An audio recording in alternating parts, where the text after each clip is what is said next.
ಶ್ರೀ ಗುರುಭ್ಯೋ ನಮಃ. ಹರಿ ಓಂ. ಶುದ್ಧಾನಂದೋರು ಸಂವಿದ್ಯುತಿಬಲಬಹುಲೌದಾರ್ಯವೀರ್ಯಾದಿದೇಹಂ ಚಿಂತಾ ಸಂತಾಪಲೇಪೋದ್ಭವಮೃತಿಮುಖರಾಶೇಷದೋಷಾತಿದೂರಂ ಸದ್ಭಿರ್ವೈರಾಗ್ಯಭಕ್ತಿಶ್ರುತಿಮತಿನಿಯತಧ್ಯಾನಜಜ್ಞಾನಯೋಗಾತ್ ಗಮ್ಯಂ ವಂದೇ ಮುಕುಂದಾಭಿಧಮಮಲಮಲಂ ಬ್ರಹ್ಮವೇದಾಂತವೇದ್ಯಂ ಶ್ರೀವೇದಾಂತಮಹಾಚಲಂ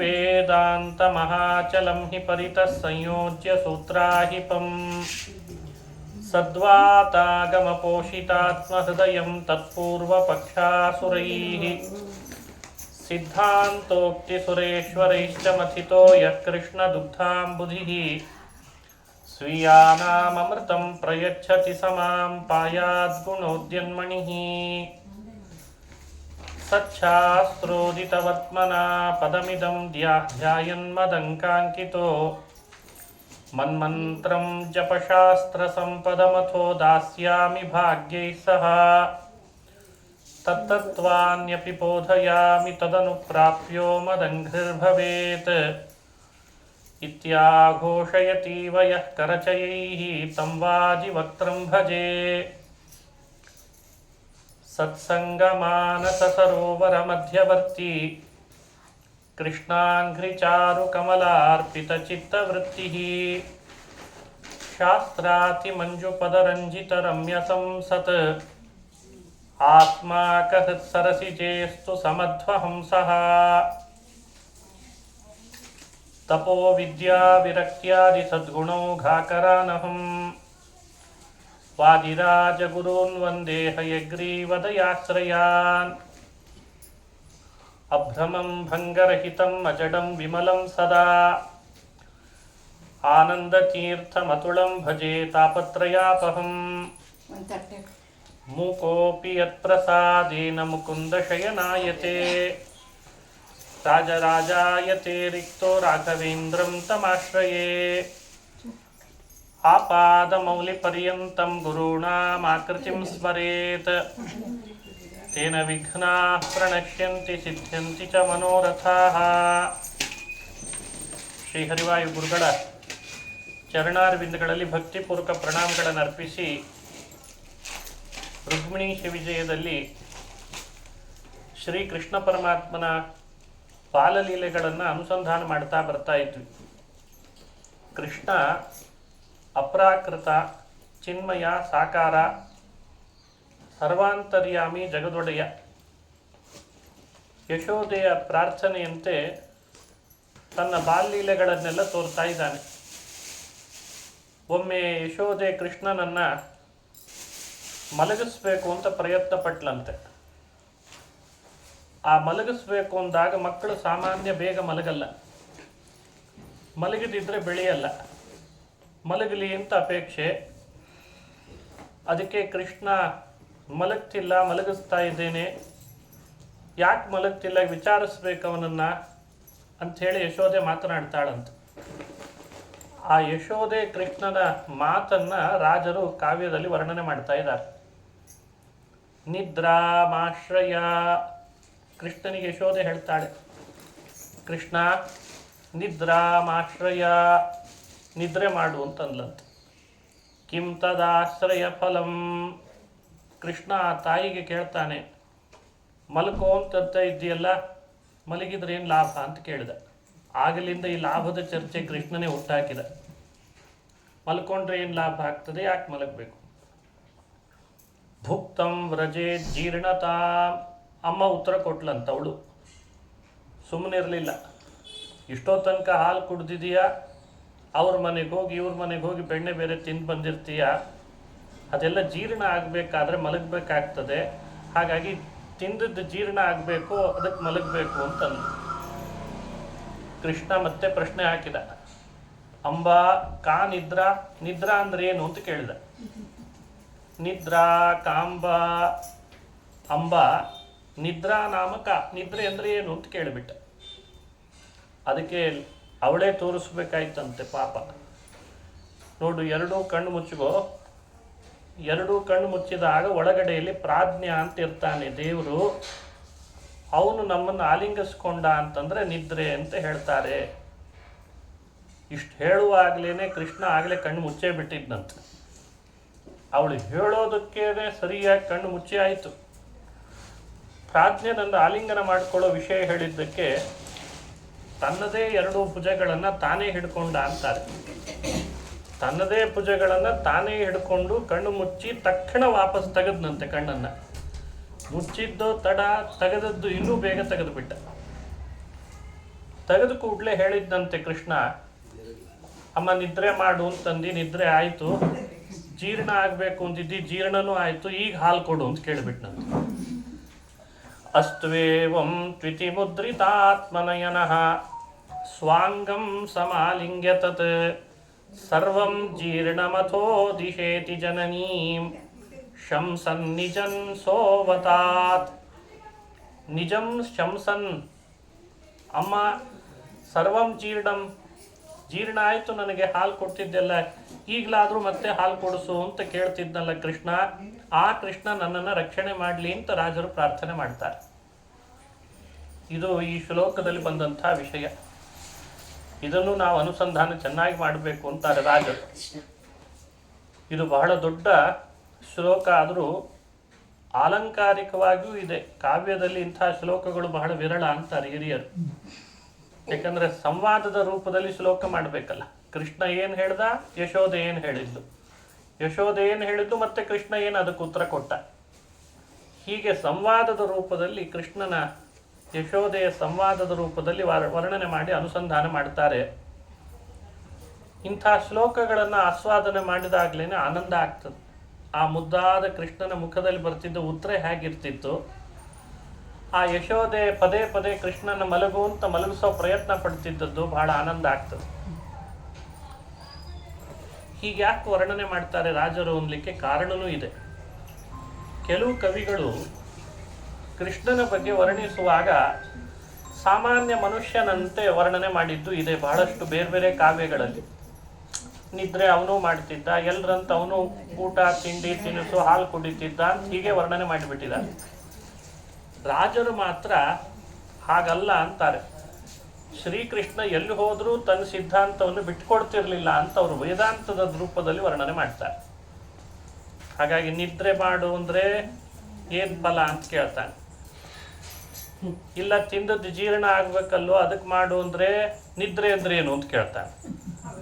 ಪ್ರಾಜ್ಞೆನನ್ನು ಆಲಿಂಗಿಸ್ಕೊಳ್ಳೋದು ಕಣ್ಣು ಮುಚ್ಚಿಕೊಂಡು ಅಂದರೆ ತನ್ನನ್ನೇ ತಾನು ಆಲಿಂಗಿಸ್ಕೊಳ್ತಾನೆ. ಯಾಕಂದರೆ ಪ್ರಾಜ್ಞೆ ನಾನೇ ಅಂತ, ನಾನೇ ಪ್ರಾಜ್ಞ, ನನ್ನೇ ಆಲಿಂಗನ ಮಾಡ್ಕೊಳ್ತೀನಿ, ಕಣ್ಣು ಮುಚ್ತೀನಿ, ನಿದ್ರೆನೂ ಆಯಿತು, ಜೀರ್ಣನೂ ಆಯಿತು, ಹಾಲು ಕೊಡು ಅಂತಾನೆ. ಮತ್ತೆ ಎಲ್ಲಿಂದ ಕೊಡ್ಬೇಕು ಹಾಲು? ಒಂದ್ಸಲಿ ಕೊಟ್ಟಿರ್ತಾರೆ ಪಾಪ, ಮತ್ತೆ ಹಾಲು ಕೊಡು ಅಂತಿದ್ದಂತೆ. ಆ ರೂಪ ಕಣ್ಣು ಕಟ್ಟುವಂತೆ ವಾದರಾಜರು ಇಂಥ ಕೃಷ್ಣ ನನ್ನನ್ನು ಅನುಗ್ರಹಿಸಲಿ, ಇಂಥ ಕೃಷ್ಣ ತಾಯಿಗೆ ಆನಂದ ಪಡಿಸ್ತಾ ಇದ್ದವನು ನನ್ನನ್ನು ಅನುಗ್ರಹಿಸಲಿ ಅಂತ ಪ್ರಾರ್ಥನೆ ಮಾಡ್ತಾರೆ. ಇನ್ನೊಂದ್ಸಲಿ ಮತ್ತೊಂದು ಸಂದರ್ಭ ಹೀಗೆ ನಡೀತು ಅಂತ ರಾಜರು ವರ್ಣನೆ ಮಾಡ್ತಾರೆ. ಮಕ್ಕಳು ಮಲಗುವಾಗ ಸಾಮಾನ್ಯವಾಗಿ ತಾಯಿ ಒಂದು ಹಾಡು ಹೇಳೋದಿರ್ತದೆ. ಹಾಡು ಹೇಳಿ ಹೇಳಿ ಮಲಗಿಸ್ತಿರ್ತಾರೆ. ತೊಡೆ ಮೇಲೆ ಹಾಕ್ಕೊಳ್ಳೋದು, ಅವ್ರ ತಲೆ ಮೇಲೆ ತಟ್ಟೋದು, ಬೆನ್ನ ಮೇಲೆ ತಟ್ಟೋದು, ತೊಡೆ ತಟ್ಟೋದು. ಅವು ಏನು ಮಲಗ್ತಿರಲ್ಲ ಅಲ್ಲಿ ಇಲ್ಲಿ ನೋಡ್ತಿರ್ತಾವು ಪಾಪ. ಇವು ತಟ್ಟೋದು ಬಿಡ್ತಿರಲ್ಲ, ಇವ್ರಿಗೆ ನಿದ್ದೆ ಬಂದ್ಬಿಡ್ತದೆ ಕೊನೆಗೆ. ಸಾಕಾಗಿ ಹೋಗಿ. ನಮ್ಮದು ಉತ್ತರ ಕರ್ನಾಟಕ, ಅಲ್ಲಿ ಕೆಲವು ಜಾನಪದಗಳನ್ನು ಆಡ್ತಿದ್ದದ್ದು ಕೇಳ್ತಿದ್ವಿ. ಅದೇನು ಸಂಬಂಧ ಇರಲ್ಲ ಅಲ್ಲಿ ಹಾಡಿಗೆ. ಮಲಗಿಸ್ಬೇಕು ಅಂತ ಮಗುನ್ನ ಮಲಕೋಳ ಅಂತ ಪ್ರಾರಂಭ ಆಗ್ತದೆ ಹಾಡು. ಎಲ್ಲ ಊರಿನ ವಿಷಯ ಎಲ್ಲ ಹಾಡಿನಲ್ಲಿ ಬಂದಿರ್ತದೆ. ಹಾಲಲ್ಲಿ ಮುಖ ತೊಳೆದ ದೇಸಾಯಿ ಅಂತ ಪ್ರಾರಂಭ. ದೇಸಾಯಿ ಹಾಲಲ್ಲಿ ಮುಖ ತೊಳೆದ, ಇದು ಮಲಕೋಳ ಅಂತಿದಿ. ಹಿಂಗ್ಯಾಕೆ ಅಂತ ಗೊತ್ತಿರಲ್ಲ ನಮಗಲ್ಲಿ. ನೀರಿಲ್ಲದ ಊರು ನರಗುಂದ ಅಂತ ಹಿಂಗೆ ಇದು ನರಗುಂದದಲ್ಲಿ ನೀರಿಲ್ಲ, ಹಾಲಲ್ಲಿ ಮುಖ ತೊಳೆದ, ನೀ ಮಲ್ಕೋ. ಇದು ಯಾಕೆ ಮಲ್ಕೋಬೇಕ ಏನೋ ಗೊತ್ತಿಲ್ಲ. ಅದು ರಾಗಕ್ಕೆ ಅದು ಮಲಗಬೇಕಷ್ಟೇ. ನೀರಿಲ್ಲದ ಊರು ನರಗುಂದ ಅಂತ ಪ್ರಾರಂಭ ಆಗ್ಬೇಕು ಹಾಡು. ಆದರೆ ಪುರಾಣಗಳು ಹೇಳುವಂತೆ ಹಿಂದೆಲ್ಲ ಮನೆ ಸ್ತ್ರೀಯರು ತಾವೇ ಹಾಡುಗಳನ್ನು ರಚನೆ ಮಾಡಿಯೂ ಹೇಳ್ತಿದ್ರು. ಆಗಿನ ಕಾಲದ ಭಾಷೆ ವ್ರಜಭಾಷೆ ಅಂತೇಳಿ ಒಂದು ಪ್ರಸಿದ್ಧ ಇದೆ. ಇವಾಗ ವ್ರಜಭಾಷೆಯಲ್ಲಿ ಕೃಷ್ಣನ ಕಥೆ ಬರೆದಿದ್ದಾರೆ, ಹಾಡು ಬರೆದಿದ್ದಾರೆ. ಸಾಮಾನ್ಯ ಹಿಂದಿಯ ಭಾಷೆಗಿಂತಲೂ ಅದೊಂದು ವಿಲಕ್ಷಣ ಭಾಷೆ. ಇವತ್ತಿನ ವ್ರಜ ಭಾಷೆ ಅದು ಗ್ರಾಮೀಣ ಭಾಷೆ ಅಂತೇಳಿ ಕರಿಬಹುದು. ಅದನ್ನು ಬಹಳ ಸುಂದರವಾದ ಭಾಷೆ. ಆದರೆ ಯಶೋದೆ ಯಾವ ಭಾಷೆ ಹಾಡು ಹೇಳ್ತಿದ್ಲೋ ನಮಗೆ ಗೊತ್ತಿಲ್ಲ. ರಾಜರು ಮಾತ್ರ ಚಮತ್ಕಾರವಾಗಿ ಆ ಪ್ರಸಂಗವನ್ನು ವರ್ಣನೆ ಮಾಡ್ತಾರೆ. ಅಷ್ಟು ಚೆನ್ನಾಗಿ ಹಾಡು ಹೇಳ್ತಾ ಇದ್ಲಂತ. ದಾಸರೆಲ್ಲ ಅಂಥದ್ದನ್ನೆಲ್ಲ ಅನುಕರಣೆ ಮಾಡಿ ಬರೆದಿದ್ದಾರೆ ಬೇಕಾದಷ್ಟು ಹಾಡುಗಳನ್ನು. ಕೃಷ್ಣನನ್ನು ಮಲಗಿಸ್ಬೇಕಾದ್ರೆ ತೂಗಿ ತೂಗಿ ಯಾವ ಹಾಡು ಹೇಳಬೇಕು ಅಂತ, ಪಾಲಗಡಲೋಳು ಬಡಿಸಿದವನೇ ಆಲದೆಲೆಯ ಮೇಲೆ ಮಲಗಿದ ಶಿಶುವೆ, ಶೀಲ ತಾಂಗಿಯರ ಚಿತ್ತದೊಲ್ಲಭನೆ, ಪಾಲೆ ನನ್ನು ಪಾಡಿ ತೂಗುವೆನಯ್ಯ ಜೋ ಜೋ. ಎಲ್ಲ ಎಷ್ಟು ಚೆನ್ನಾಗಿದೆ. ಪಾಲಗಡಲೋಳು ಪವಡಿಸಿದವನೇ ಅಂತ ಎಲ್ಲರನ್ನ ಮಲಗಿಸಿ ಹೇಗಿರಬೇಕು ಅಂತ ತೋರಿಸ್ತಿದ್ರು ಅವರು. ಯಶೋದೆ ಹಾಡು ಹೇಳ್ತಾ ಇದ್ದಾಳೆ, ಮಲಗಬೇಕು ಕೃಷ್ಣ ಅಂತ. ಕೃಷ್ಣ ಮಲಗ್ತಾ ಇಲ್ಲ, ಮತ್ತೆ ಮಲಗದಂಗೆ ನಾಟಕ ಮಾಡ್ತಾನೆ, ಕಣ್ ತೆಗಿತಾನೆ, ನೋಡ್ತಾನೆ, ಹೇಳ್ತಾನೆ, ಕೈ ಆಡಿಸ್ತಾನೆ. ಮಾತರ್ಗಾಯಸಿ, ಅಮ್ಮನಿಗೆ ಕೇಳ್ದ ಕೃಷ್ಣ, ಮಾತಃ ಕಿಂ ಗಾಯಸಿ, ಯಾರನ್ನು ಕುರಿತು ಹಾಡು ಹೇಳ್ತಾ ಇದ್ದಿ ಅಂತ ಕೇಳಿದ್ನಂತೆ. ಕಿಂ ಗಾಯಸಿ ಸಂಸ್ಕೃತದಲ್ಲಿ ಬರುವ ಮಾತುಗಳು. ಸದಾ ಜಲನಿಧೌ ಶೇಷಾಂಗ ಸಂಶಾಯಿನಂ, ಜಲನಿಧೌ ಕ್ಷೀರಸಾಗರದಲ್ಲಿ ಮಲಗಿದಾನಲ್ಲ, ಶೇಷಾಂಗ ಸಂಶಾಯಿನಂ ಪಾಲಗಡಲ ಒಡೆಯ ಶೇಷಶಾಯಿ ಆ ನಾರಾಯಣನನ್ನು ನಾನು ಗಾನ ಮಾಡ್ತಿದ್ದೇನಪ್ಪ ಕೃಷ್ಣ ಅಂತ ಹೇಳಿದ್ಲಂತ ಅಮ್ಮ. ಭಾಳ ಪೇಷನ್ಸ್ ಬೇಕು ಮಕ್ಕಳ ಜೊತೆಗೆ ಮಾತಾಡಲಿಕ್ಕೆ, ಅಷ್ಟು ಸಂಯಮ ಬೇಕು. ತಾತಾಸೌ ನನು ನಿದ್ರಯಾ ಪರಿವೃತೋ, ಕೃಷ್ಣ ಪುನಃ ಪ್ರಶ್ನೆ ಕೇಳ್ದ, ಅವನ್ನೇ ಯಾಕೆ ಹಾಡು ಹಾಡ್ತಾ ಇದ್ದಿ ಅಂತ. ಅವನ ಕುರಿತೆ ಯಾಕೆ ಹಾಡು ಹೇಳ್ತೀನಿ ನೀನು? ಅದಕ್ಕೆ ಇವಳು ಉತ್ತರ ಕೊಡುವಾಗ ಬುದ್ಧಿವಂತಿಕೆ, ಅವನು ಶೇಷನ ಮೇಲೆ ನಿದ್ರೆ ಯಾವಾಗಲೂ ಮಾಡ್ತಿದ್ದಾನಲ್ಲಪ್ಪ, ನಿನಗೊಂದು ಸ್ವಲ್ಪ ಅವನು ನಿದ್ರೆ ಕೊಡಲಿ ಅಂತ ಹಾಡು ಹೇಳ್ತಾ ಇದ್ದೀನಿ ಅಂತ. ನಿದ್ರೆ ಮಾಡೋನನ್ನೇ ನಿದ್ರೆ ಸಲುವಾಗಿ ಕೇಳಬೇಕು, ಅದಕ್ಕೆ ಅವನು ನಿದ್ರೆ ಮಾಡ್ತಾ ಇದ್ದಾನೆ, ನಿನಗೊಂದು ಸ್ವಲ್ಪ ಕೊಡ್ಲಿ ಅಂತ ಅವನ ಕುರಿತೇ ಹಾಡು ಹೇಳ್ತೀನಿ ಅಂತಂದ್ಲು. ಆ ಮಾತು ತಾತಾಸೌ ನನು ನಿದ್ರಯಾ ಪರಿವೃತೋ ದದ್ಯಾತ್ ತವಾಪೀತಿ ತಾಂ, ತವಾಪಿ ದದ್ಯಾತ್, ನಿನಗೊಂದು ಸ್ವಲ್ಪ ನಿದ್ರೆ ಕೊಡ್ಲಿ ಅಂತ ಅವನ್ನೇ ಹಾಡು ಹೇಳ್ತಾ ಇದ್ದೀನಿ. ಕೃಷ್ಣನ ತರ್ಕ, ಮಾತಾಡುವಾಗಲೂ ತರ್ಕ ಬಳಸ್ತಾನೆ ಕೃಷ್ಣ. ಅಮ್ಮ, ಅವನ್ ನಿಜವಾಗ್ಲೂ ನಿದ್ರೆ ಆತ ಮಾಡ್ತಿದ್ದಾನೆ ಅಂದರೆ ಅವನ ಕಿವಿಗೆ ನಿನ್ನ ಹಾಡು ಕೇಳಿಸೋದು ಹೇಗೆ ಅಂತ ಕೇಳ್ದ. ನಿಜವಾಗ್ಲೂ ಮಾಡ್ಕೊಂಡವ್ರು ಯಾವ ಹಾಡು ಕೇಳಿಸಲ್ಲ. ಈ ಅರ್ಧಂಬರ್ಧ ಮಾಡ್ತಿರ್ತಾರೆ ಉಪನ್ಯಾಸಗಳಲ್ಲಿ, ಅಲ್ಲಲ್ಲಿ ಸ್ವಲ್ಪ ಕೂಡಲೇ ಸ್ವಲ್ಪ ಏನಾದರೂ ಗಂಟೆನೋ ಶಬ್ದನೋ ಹಾಸ್ಯನೋ ಮಾಡಿದ ಕೂಡಲೇ ಎಚ್ಚರ ಆಗಿಬಿಡ್ತಾರೆ. ಏನು ಪ್ರವಚನ ಇತ್ತು ಅಂತ ಆಮೇಲೆ ಆಶ್ಚರ್ಯ ಪಡ್ತಾರೆ. ನಾವೆಲ್ಲ ನೋಡಿದ್ದೇವೆ, ಅದು ಸಾಕಷ್ಟು ಪ್ರವಚನಗಳಲ್ಲೆಲ್ಲ ನೋಡ್ತಿರ್ತೀವಿ. ಆಮೇಲೆ ಯಾವುದೋ ಒಂದು ಹಾಸ್ಯ ಹೇಳಿದ ಕೂಡಲೇ ಅವರಿಗೆ ಬಾ ಅಂತ ಚೂರು ಎಚ್ಚರ ಆದಾಗ ಆಗ್ತದೆ. ನಿಜವಾಗ್ಲೂ ನಿದ್ರೆ ಮಾಡಿದವರು ಏನು ಮಾಡಿದ್ರು ಹೇಳಲ್ಲ, ನಿಮ್ಮ ಶಬ್ದ ಕೇಳಲ್ಲ. ಅದು ದೇವರೇ ಕೊಡೋ ಅನುಭವ. ಅದು ನಿದ್ರೆಯಲ್ಲಿ ಅಂಥ ಅನುಭವ ಇರ್ತದೆ. ಕೃಷ್ಣ ಅದಕ್ಕೆ ತರ್ಕ ಮಾಡಿದ, ನಿಜವಾಗ್ಲೂ ನಿದ್ರೆ ಆತ ಮಾಡ್ತಿದ್ದಾನೆ ಅಂದರೆ ಅವನ ಕಿವಿಗೆ ನಿನ್ನ ಹಾಡು ಕೇಳಿಸೋದು ಹೇಗೆ ಅಂತ ಕೇಳಿಬಿಟ್ಟ. ಕೇಳಿಸಲ್ಲ ಅಂತಂದರೆ ನನಗೆ ನಿದ್ರೆ ಕೊಡೋರು ಯಾರಾಗಾದ್ರಿ ಅಂತ. ಏವಂ ಚೇದ್ ಗದಿತಂ ತ್ವದೀಯಮಖಿಲಂ ತತ್ಕರ್ಣ ದೇಶಂ ಕಥಂ ಯಾತೀತಿ ಪ್ರತಿಪಾದಯನ್ ನಿಜಮತಂ ಪಾಯಾದ್ಯಶೋಧಾಸುತಃ. ಹೀಗೆ ಹೇಳಿ ಯಶೋದೆ ಬಾಯಿ ಕಟ್ಟಿಸ್ತಿದ್ದಂತೆ ಕೃಷ್ಣ. ಅಪ್ಪ, ನಿನಗೆ ಉತ್ತರ ಕೊಡೋದು ಕಷ್ಟ ಇದೆಯಪ್ಪ ಕಂದ, ನೀನು ಮಲಗಷ್ಟೇ ಅಂತಿದ್ಲಂತ ಕೊನೆಗೆ. ಅದರಲ್ಲಿ ರಾಜರು ಚಮತ್ಕಾರ ಮಾಡಿದ್ರು. ತಾನು ಮೂಲದಲ್ಲಿಯೂ ನಿದ್ರೆ ಮಾಡೋನಲ್ಲ, ಅವತರಿಸಿದಾಗಲೂ ನನಗೆ ನಿದ್ರೆ ಇಲ್ಲ, ನೀನು ಹಾಡು ಹೇಳೋ ಮಾತ್ರದಿಂದ ನಾನು ನಿದ್ರೆ ಮಾಡ್ತೀನಿ ಅಂತ ತಿಳಿಬೇಡ. ಹೀಗೆ ತಾನು ಅನಿದ್ರಾ ಅಂತ ಉಪನಿಷತ್ನಲ್ಲಿ ದೇವರನ್ನು ಅನಿದ್ರಾ ಅಂತ ಕರೆದಿದ್ದಾರೆ. ನಿದ್ರೆ ಇಲ್ಲದವ, ಮುಪ್ಪಿಲ್ಲದವ, ಬೆಳವಣಿಗೆ ಇಲ್ಲದವ, ಕುಗ್ಗೋದಿಲ್ಲ, ಸೊರಗೋದಿಲ್ಲ, ಆ ಥರದ ಭಗವಂತನ ಸ್ವರೂಪವನ್ನು ಅನುಸಂಧಾನ ಮಾಡಬೇಕು. ಹೀಗೆ ತನ್ನದೇ ಆದಂತಹ ನೈಜ ವ್ಯಕ್ತಿತ್ವವನ್ನು ಬಾಲ ಕಲಭಾಷೆಗಳಲ್ಲಿಯೂ ಕೃಷ್ಣ ತೋರಿದ ಅಂತನ್ನೋದು. ಅಂಥ ಯಶೋದಾಸುತಃ ಪಾಯಾತ್, ಅವನು ನನ್ನನ್ನು ಕಾಪಾಡಲಿ ಅಂತ ವಾದರಾಜರು ಪ್ರಾರ್ಥನೆ ಮಾಡ್ತಾರೆ. ಇದು ಬಾಲ್ಯಲೀಲೆಗಳಲ್ಲಿ ರಾಜರು ವರ್ಣನೆ ಮಾಡಿದಂತಹ ಶ್ಲೋಕಗಳು. ಇನ್ನೊಂದು ವರ್ಣನೆ ಮಾಡ್ತಾರೆ ವಾದರಾಜರು. ಒಂದೊಂದು ಶ್ಲೋಕ ಕೇಳಿದ್ರು ಆನಂದ ಆಗ್ತದೆ. ತೊಟ್ಟಲು ತೂಗ್ತಾ ಇರುವಾಗ ಆ ತೊಟ್ಲು ಪದೇ ಪದೇ ಮುಂದೆ ಒಂದ್ಸಲಿ ಹೋಗಬೇಕು.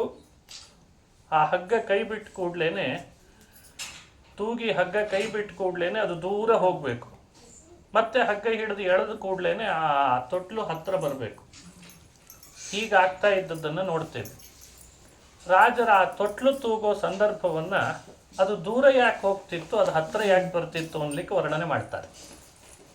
ಏ ವೈ ವಿಠ್ಠಲ ಸೇವಕಾ ಶುಭದಿಯಃ ತೇಷಾಂ ಸಲಭ್ಯಸ್ತ್ವಿತಿ ಪ್ರಾಯೋ ಜ್ಞಾಪಯಿತುಂ ಮುರದ್ವಿಷಮಿತಃ ಸಂಪ್ರಾಪಯಂತೆ ಕದಾ ಅನ್ಯೇಷಾಂ ಸಹಿ ದೂರಗಸ್ತ್ವಿತಿ ತತಃ ಪ್ರಾಪ್ತಂಚ ತಂಕುರ್ವತಿ ದೋಲಾಸಾ ಮಣಿಮಂಡಿತಾ ವಿಜಯತೆ ಸ್ವಾನಂದಮೂರ್ತೆ ಶಿಶೋ. ಆ ತೊಟ್ಲು ಪದೇ ಪದೇ ಹಾಗಾಗ್ತಾ ಇದ್ದದ್ದಕ್ಕೆ ರಾಜರು ಹೀಗೊಂದು ಉತ್ಪ್ರೇಕ್ಷೆ ಮಾಡಿ ವರ್ಣನೆ ಮಾಡ್ತಾರೆ. ಯಾಕೆ ತೊಟ್ಲು ದೂರ ಹೋಗ್ತದೆ, ತೊಟ್ಲು ಹತ್ರ ಬರ್ತದೆ ಅಂದರೆ ಹಗ್ಗ ಹಿಡ್ಕೊಂಡು ಎಳೆದ್ರಷ್ಟೇ ಹತ್ರ ಬರ್ತದೆ ತೊಟ್ಲು ಯಾವಾಗ. ಅದಕ್ಕೆ ರಾಜರಂತಾರೆ, ಹಗ್ಗ ಹಿಡ್ಕೊಂಡು ಎಳೆಯೋದು ಅಂತಿದೆಯಲ್ಲ, ಆ ಹತ್ರ ಬರ್ತಾ ಇದೆ ಅಂದರೆ ಕೃಷ್ಣ ತೋರಿದ್ದಂತೆ. ನನ್ನನ್ನೇ ಯಾರು ಸೇವಿಸಿ ನನ್ನಲ್ಲಿ ಭಕ್ತಿಯ ಹಗ್ಗವನ್ನು ಕಟ್ಟಿರ್ತಾರೆ, ನಾನು ಅವರಿಗೆ ಹತ್ರ ಅಂತ ತೋರಿಸಿದ್ದಂತೆ. ಯಾರು ನನ್ನ ಸೇವೆ ಮಾಡದೆ ನನ್ನಲ್ಲಿ ಭಕ್ತಿ ಪಾಶ ಕಟ್ಟದೇ ಇದ್ದಾರೆ, ನಾನು ಅವರಿಗೆ ದೂರ ಅಂತ ತೋರಿಸ್ತಿದ್ದಂತೆ. ಅದೇ ಚಮತ್ಕಾರ. ಏ ವೈ ವಿಠ್ಠಲ ಸೇವಕಾ ಶುಭಧಿಯ, ಅಂತಃಕರಣ ಶುದ್ಧ ಇದ್ದು ಪ್ರಾಮಾಣಿಕವಾಗಿದ್ದು ಹರಿಗುರುಗಳಲ್ಲಿ ಒಳ್ಳೆ ಭಕ್ತಿ ಮಾಡ್ತಾ ಯಾರು ಶುದ್ಧ ಬುದ್ಧಿಯವರಿರ್ತಾರೋ ಅಂಥ ಸೇವಕರು ನನ್ನನ್ನು ಪಡಿಬಲ್ಲರು, ನಾನು ಅವರಿಗೆ ಹತ್ರ ಆಗಬಲ್ಲೆ. ಅನ್ಯೇಷಾಂ ಸಹಿ ದೂರಗಃ, ನಾನೂ ಬೇಡ, ನನ್ನ ಭಕ್ತರೂ ಬೇಡ, ನನ್ನಲ್ಲಿ ಅಂತಃಕರಣ ಮನಸ್ಸನ್ನು ಇಡೋದು ಬೇಡ ಅಂತ ಯಾರಿರ್ತಾರೆ ಅವರ ತಂಟೆಗೆ ನಾನು ಹೋಗಲ್ಲ ಅಂತ ತೊಟ್ಲು ದೂರ ಹೋಗ್ಬಿಡ್ತಿತ್ತಂತೆ. ಅನ್ಯೇಷಾಂ ಸಹಿ ದೂರಗಸ್ತ್ವಿತಿ ತತಃ ಪ್ರಾಪ್ತಂ ಚ ಕುತಂ ಕುರ್ವತಿ. ಹೀಗೆ ಹತ್ರ ಬರುವ ದೂರ ಹೋಗುವಂತಹ ತೊಟ್ಟಿಲೆ, ಈ ರೀತಿ ಕೃಷ್ಣನನ್ನು ಹೊತ್ತ ತೊಟ್ಟಿಲೆ ಕೃಷ್ಣನ ಮಹಿಮೆಯನ್ನು ಜಗತ್ತಿಗೆ ಸಾರ್ತದಂತೆ. ಇನ್ನು ಕೃಷ್ಣ ಹೇಗಿರಬೇಡ ಅಂತ ವರ್ಣನೆ ಮಾಡ್ತಾರೆ. ದೋಲಾಸಾ ಮಣಿಮಂಡಿತಾ ವಿಜಯತೆ ಸ್ವಾನಂದ ಮೂರ್ತೆ ಶಿಶೋ. ಇದೆಲ್ಲ ಕೃಷ್ಣನ ಬಾಲ್ಯಗಳನ್ನು ವರ್ಣನೆ ಮಾಡ್ತಾ ಬಂದಂಥ ಅಂಶ. ಇನ್ನೊಂದೆರಡು ಅಂಶ ಹೇಳಿ ಮುಂದಕ್ಕೆ ಸಾಗೋಣ. ಗರ್ಗಾಚಾರ್ಯರನ್ನ ಬರಮಾಡ್ಕೊಂಡ ಯಾದವರ ಕುಲ ಪುರೋಹಿತರು. ಹುಟ್ಟಿದ ಮಕ್ಕಳಿಗೆ ನಾಮಕರಣ ಜಾತಕರ್ಮ ಸಂಸ್ಕಾರಗಳಾಗಬೇಕಷ್ಟೆ. ಅವ್ರು ಬಂದಾಗ ನೋಡಿದ್ರಂತೆ ಕೃಷ್ಣನನ್ನ ಬಲರಾಮನನ್ನ. ರೋಹಿಣಿಯಲ್ಲಿ ಹುಟ್ಟಿದವನು ಬಲರಾಮ, ದೇವಕಿಯಲ್ಲಿ ಹುಟ್ಟಿದವನು ಕೃಷ್ಣ. ನಾಮಕರಣ ಮಾಡಬೇಕಿದೆ. ಗರ್ಗರಿಗೆ ಹೇಳ್ತಾನೆ, ನಂದಗೋಪ ವಸುದೇವ ಹೇಳಿ ಕಳಿಸಿದಾನಂತೆ ನಾಮಕರಣ ಸಂಸ್ಕಾರ ಮಾಡ್ರಿ. ನೋಡಿದ್ರು ಏನು ನಾಮ ಇಡೋಣ ಅಂತ. ನಾಮ ಏನು ಇಡಬೇಕು? ಅದಕ್ಕೆ ಗರ್ಗಾಚಾರ್ಯರು ಬಹಳ ಗೊಂದಲಕ್ಕೊಳಗಾದರು ಅಂತಾರೆ ರಾಜರು. ಯಾಕೆ ಅಂದರೆ ಯಾವುದಾದ್ರೂ ಒಂದು ಹಿಂದೆ ಇಲ್ಲದೇ ಇರುವ ನಾಮ, ಯಾವುದಾದ್ರೂ ಒಂದು ಹಿಂದೆ ಇಲ್ಲಪ್ಪ ಇವನಿಗೆ ಅಂಥದ್ದು ಅಂದರೆ ಅಂಥ ನಾಮ ಇಡಬೇಕು. ಆಗ ತಾನೇ ಮಗು ಹುಟ್ಟಿರ್ತದೆ. ಅಪ್ಪ ಯಾರು ಅಮ್ಮ ಯಾರು, ಬಂಧು ಬಳಗ, ಅವರು ಹಿಂದಿನ ಅವ್ರ ಕುಲ ಏನು, ಗೋತ್ರ ಏನು ವಿಚಾರಿಸಿ ಒಂದು ನಾಮ ಇಡೋ ಪದ್ಧತಿ. ನಾಮಕರಣ ಅಂತ ಸಂಸ್ಕಾರ ಬಹಳ ದೊಡ್ಡದೇ, ಅದು ಸಾಮಾನ್ಯ ಏನಲ್ಲ. ಶರ್ಮ ಅಂತ ಬರಬೇಕು, ದಾಸ ಅಂತ ಬರಬೇಕು, ವರ್ಮ ಅಂತ ಬರಬೇಕು ಅಂತ ನಾಮಕರಣ ಸಂಸ್ಕಾರದ ಪ್ರಕ್ರಿಯೆಗಳನ್ನು ಹೇಳ್ತಾರೆ. ಕ್ಷತ್ರಿಯರೆಲ್ಲ ವರ್ಮ ಅಂತ ಬರಬೇಕಂತೆ, ವಿಪ್ರರಿಗೆಲ್ಲ ಶರ್ಮ ಅಂತ ಬರಬೇಕಂತೆ. ಹೀಗೆ ವ್ಯವಸ್ಥೆಗಳಿದ್ದಾವೆ. ನಾಮ ಇಂಥದ್ದೇ ಇರಬೇಕು, ಸಂಯುಕ್ತಾಕ್ಷರಗಳು ಹೆಚ್ಚಿರಬಾರ್ದು ಅಂತಿದೆ. ಅತಿ ಸಂಯುಕ್ತಾಕ್ಷರಗಳಿಂದ ಸೇರಿದ ನಾಮ ಇಡಬಾರ್ದು, ಮತ್ತು 10 ಅಕ್ಷರ ಇರಬಾರ್ದು ಅಂತಿದೆ ನಾಮದಲ್ಲಿ. ಏನು 10 ಅಕ್ಷರ ನಾಮ ಇಟ್ಟರೆ ಅವರನ್ನು ಕರೆಯೋದು ಹೇಗೆ ಹೇಳ್ರಿ? ಹಾಗಾಗಿ ನಾಮಕರಣ ಸಂಸ್ಕಾರದೊಳಗೆ ನಾಮ ಚಾಯ್ಸ್ ಮಾಡಲಿಕ್ಕೇನೆ ಹಿಂದೆ ಧರ್ಮಶಾಸ್ತ್ರಕಾರರು ಅನೇಕ ಪದ್ಧತಿಗಳನ್ನು ಹೇಳಿಟ್ಟಿದ್ದಾರೆ ನಮಗೆ. ಈಗ ಇವನಿಗೇನು ಹೇಳಬೇಕು ಅಂತ, ಕ್ಷತ್ರಿಯ ಇವನಿಗೆ ನಾಮಕರಣ ಆಗಬೇಕಿದೆ. ಗರ್ಗಾಚಾರ್ಯರು ಜ್ಯೋತಿಷ್ಯದ ಒಂದು ಅರ್ಥದ ಪ್ರವರ್ತಕರು, ಗರ್ಗ ಸಂಹಿತೆಯ ಪ್ರವರ್ತಕರು, ಮಹಾನುಭಾವರು. ಅವರಿಗೇನಾಗಿದೆ ಅಂದರೆ ಎಲ್ಲ ನಾಮನೂ ಇವಂದೆ. ಅವ್ರಿಗೆ ಅನಿಸಿದ್ದು ಗರ್ಗಾಚಾರ್ಯರಿಗೆ ಒಂದ ಎರಡ ಅನಂತ ನಾಮಾಪಿ ಸ ಕೃಷ್ಣ ಸಂಜ್ಞಾಂ ಅವಾಪ್ಯ ತುಷ್ಟ ಕಿಲ ಗರ್ಗದತ್ತಾಂ. ಅನಂತ ನಾಮ, ಒಂದ ಎರಡ ದೇವರಿಗೆ ನಾಮ. ವಿಷ್ಣು ಸಹಸ್ರನಾಮ ಯಾರ್ದು? ಅವಂದೇ. ಎಲ್ಲ ನಾಮಗಳು ಅವಂದೇ. ಆ ನಾಮಗಳೆಲ್ಲ ಅವಂದೇ ಆದಾಗ ಗರ್ಗಾಚಾರ್ಯರು ಆದರೂ ಯೋಚನೆ ಮಾಡಿ ಮಾಡಿ ಕೊನೆಯಲ್ಲಿ ಬಾಯಲ್ಲಿ ಬಂದದ್ದು ಯಾವುದು ಅಂದರೆ ಕೃಷ್ಣ ಅಂತ ಬಂತಂತ. ಆ ಸಮಯದಲ್ಲಿ ಅವರಿಗೆ ಹಾಗೆ ಪ್ರೇರಣೆ ಆಯಿತು, ಕೃಷ್ಣ ಅಂದ್ಬಿಟ್ರು. ಸರಿ, ಎಲ್ಲರೂ ಅದನ್ನೇ ಕರೆದ್ರು. ಆಮೇಲೆ ಅದರದೇ ಪ್ರಸಿದ್ಧಿ ಬಂತು. ಎಷ್ಟು ನಾಮಗಳಿತ್ತಲ್ಲ, ಅದರಲ್ಲಿ ಇದೊಂದೇ ನಾಮವನ್ನು ಭಗವಂತ ಯಾಕೆ ಪ್ರಸಿದ್ಧಿಗೆ ತರಿಸಿದ ಆ ರೂಪದಲ್ಲಿ ಅಂತ ಪ್ರಶ್ನೆ. ರಾಜರು ಚಮತ್ಕಾರ ಮಾಡಿ ಹೇಳ್ತಾರೆ, ನನಗನ್ನಿಸ್ತದೆ ಮನೆ ಒಳಗೆ ಬಹಳ ಪ್ರೀತಿಯಿಂದ ಯಾರಾದರೂ ಒಂದು ಹೆಸರಿನಿಂದ ಕರೆದ್ರೆ ಅದನ್ನೇ ಅವರು ಅಪೇಕ್ಷೆ ಪಟ್ಟು ಇಟ್ಕೊಂಡ್ಬಿಡ್ತಾರಂತೆ. ಇದು ಲೋಕದಲ್ಲಿ ಕಂಡಿದೆ. ಆ ಲೋಕೋಕ್ತಿಯನ್ನು ಇಲ್ಲಿ ಪೂರ್ಣ ಮಾಡ್ತಾರೆ. ತಥಾಹಿ ಲೋಕೆ ತಥಾಹಿ ಶಬ್ದೇಶು ಬಹೂದಿತೇಶು ಪ್ರಿಯೇರಿತಃ ಪ್ರೀತಿಕರೋ ಹಿ ಲೋಕೆ ಅಂತ ಒಂದು ಲೋಕೋಕ್ತಿಯನ್ನು ಪೂರ್ಣ ಮಾಡ್ತಾರೆ. ಬಹಳ ಪ್ರೀತಿಯಿಂದ ಯಾರು ಯಾವ ಶಬ್ದದಿಂದ ಕರೆದಿರ್ತಾರೋ ಅದೇ ನನಗಿರಲಿ ಅಂತ ಊರು ತುಂಬ ಅದನ್ನೇ ಹೇಳ್ಕೊಂಡು ಬರ್ತಾರಂತೆ. ಪ್ರಾಯ ಕೃಷ್ಣನಿಗೆ ಗರ್ಗಾಚಾರ್ಯರು ಅಂದರೆ ಬಹಳ ಪ್ರೀತಿ.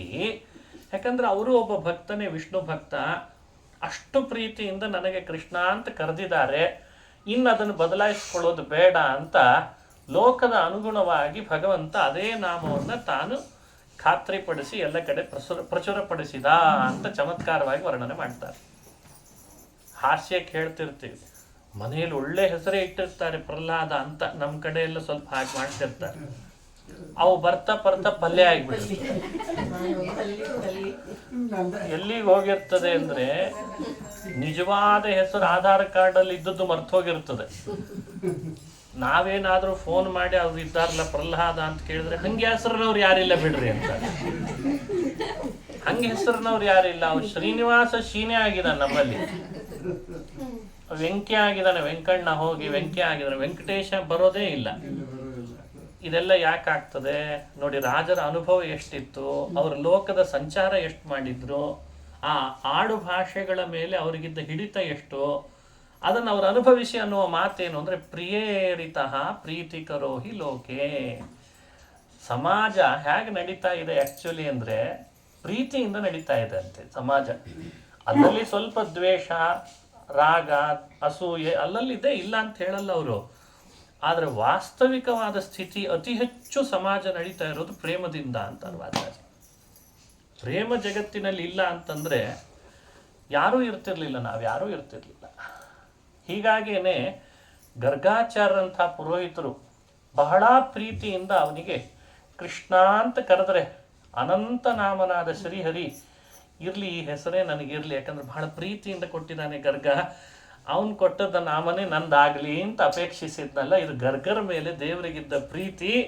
ಲೋಕದಲ್ಲಿಯೂ ಪ್ರೀತಿಯಿಂದ ಹೇಳಿದ ನಾಮವನ್ನು ಪ್ರಚುರಪಡಿಸೋದು ಕಂಡಿದೆ ಅಂತ ವರ್ಣನೆ.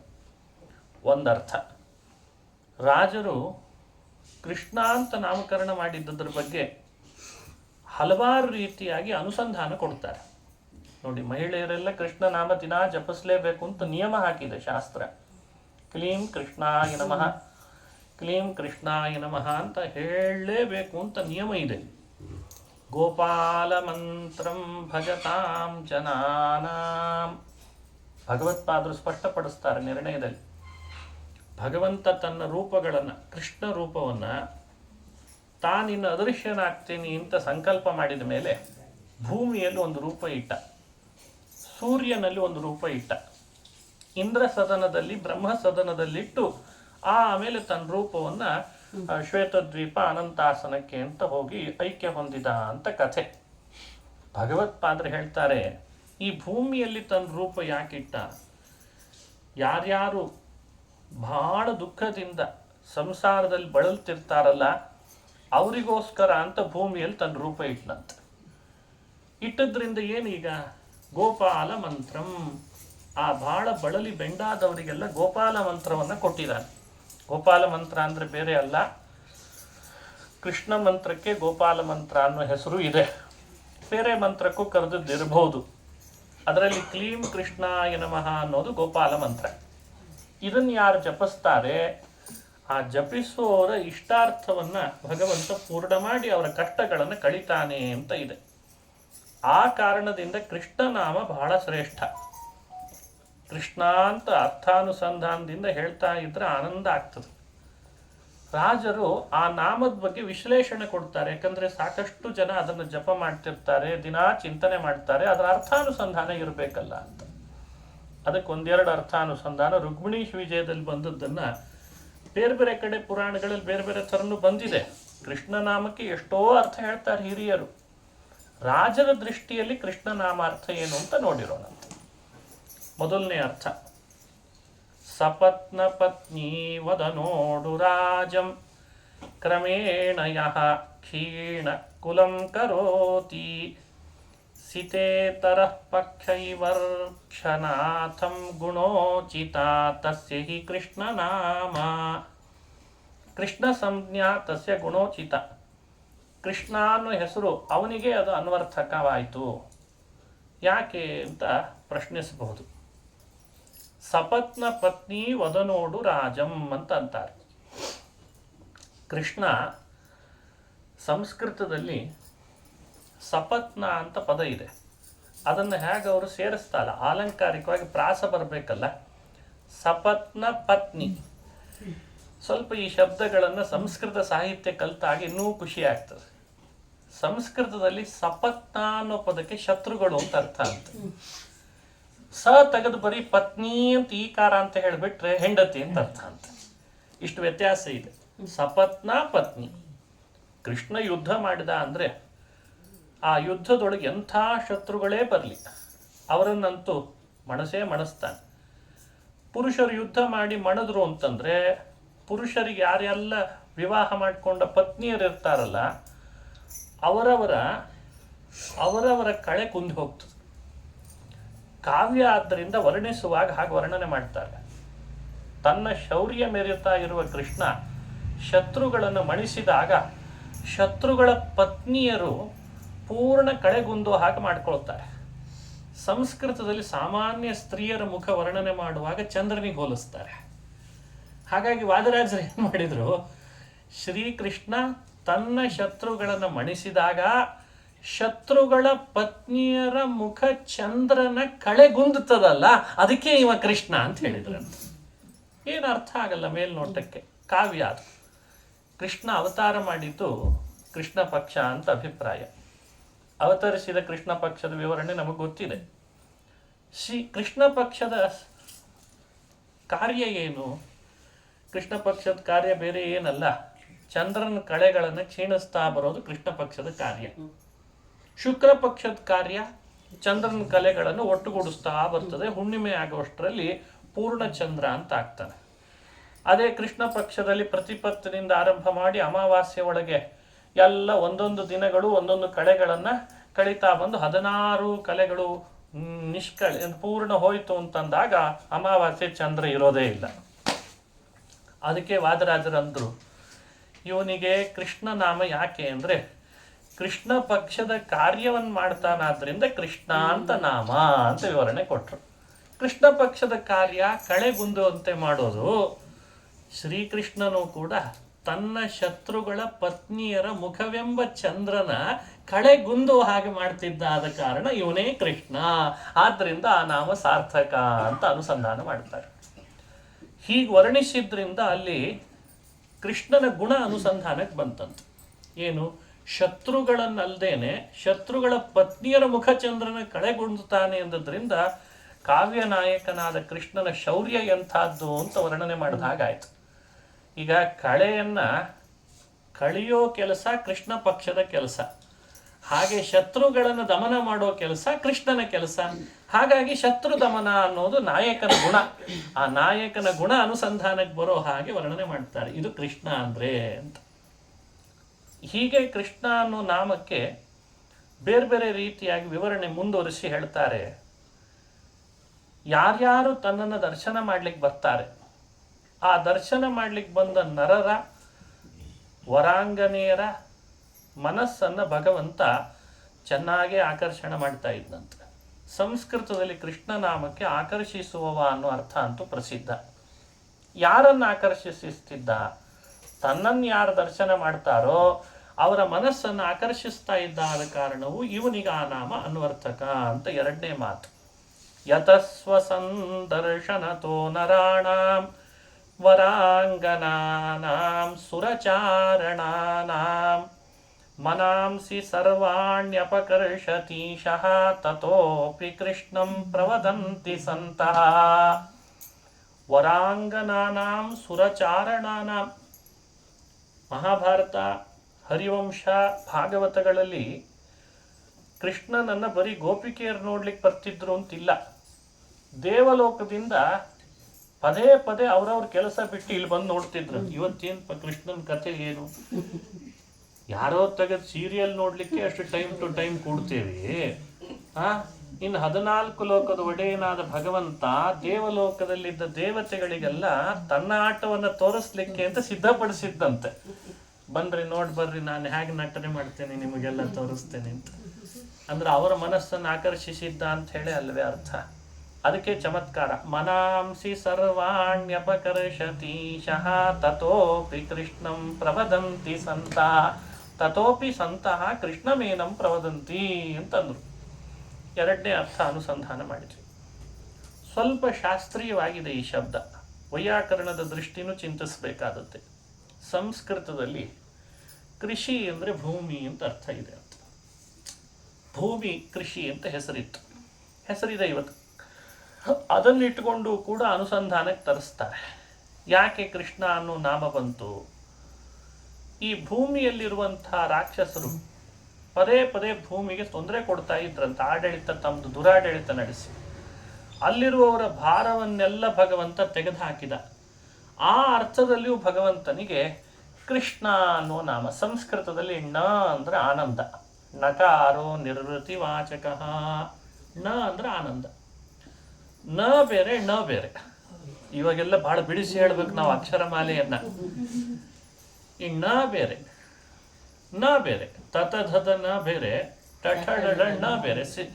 ಯಾಕಂದ್ರೆ ಇಂಗ್ಲಿಶಿನ ಬಹಳಷ್ಟು ಪರಿಸರದೊಳಗೆ ನಮಗೆ ನ ವ್ಯತ್ಯಾಸ ಗೊತ್ತಾಗಲ್ಲ. ಈಗ ಕೃಷ್ಣ ಕೃಷ್ಣ ಅಂತಾರೆ. ಕೃಷ್ಣ ಅನ್ಬೇಡಪ್ಪ, ಕೃಷ್ಣ ಅನ್ನು. ಈ ಶನು ವ್ಯತ್ಯಾಸ ಆಗಿಬಿಡ್ತದೆ. ಈ ಶಂಕರ ಬೇರೆ, ಮೂರ್ಧನ್ಯ ಷಣ್ಮುಖ ಬೇರೆ, ಅದು ವ್ಯತ್ಯಾಸ ಆಗಿಬಿಡ್ತದೆ. ಕೊನೆಗೆ ಹೋಗಿ ಅದು ಕ್ರಿಸ್ತ ಕ್ರಿಸ್ತ ಅಂತ ಆಗಿಬಿಡುತ್ತೆ.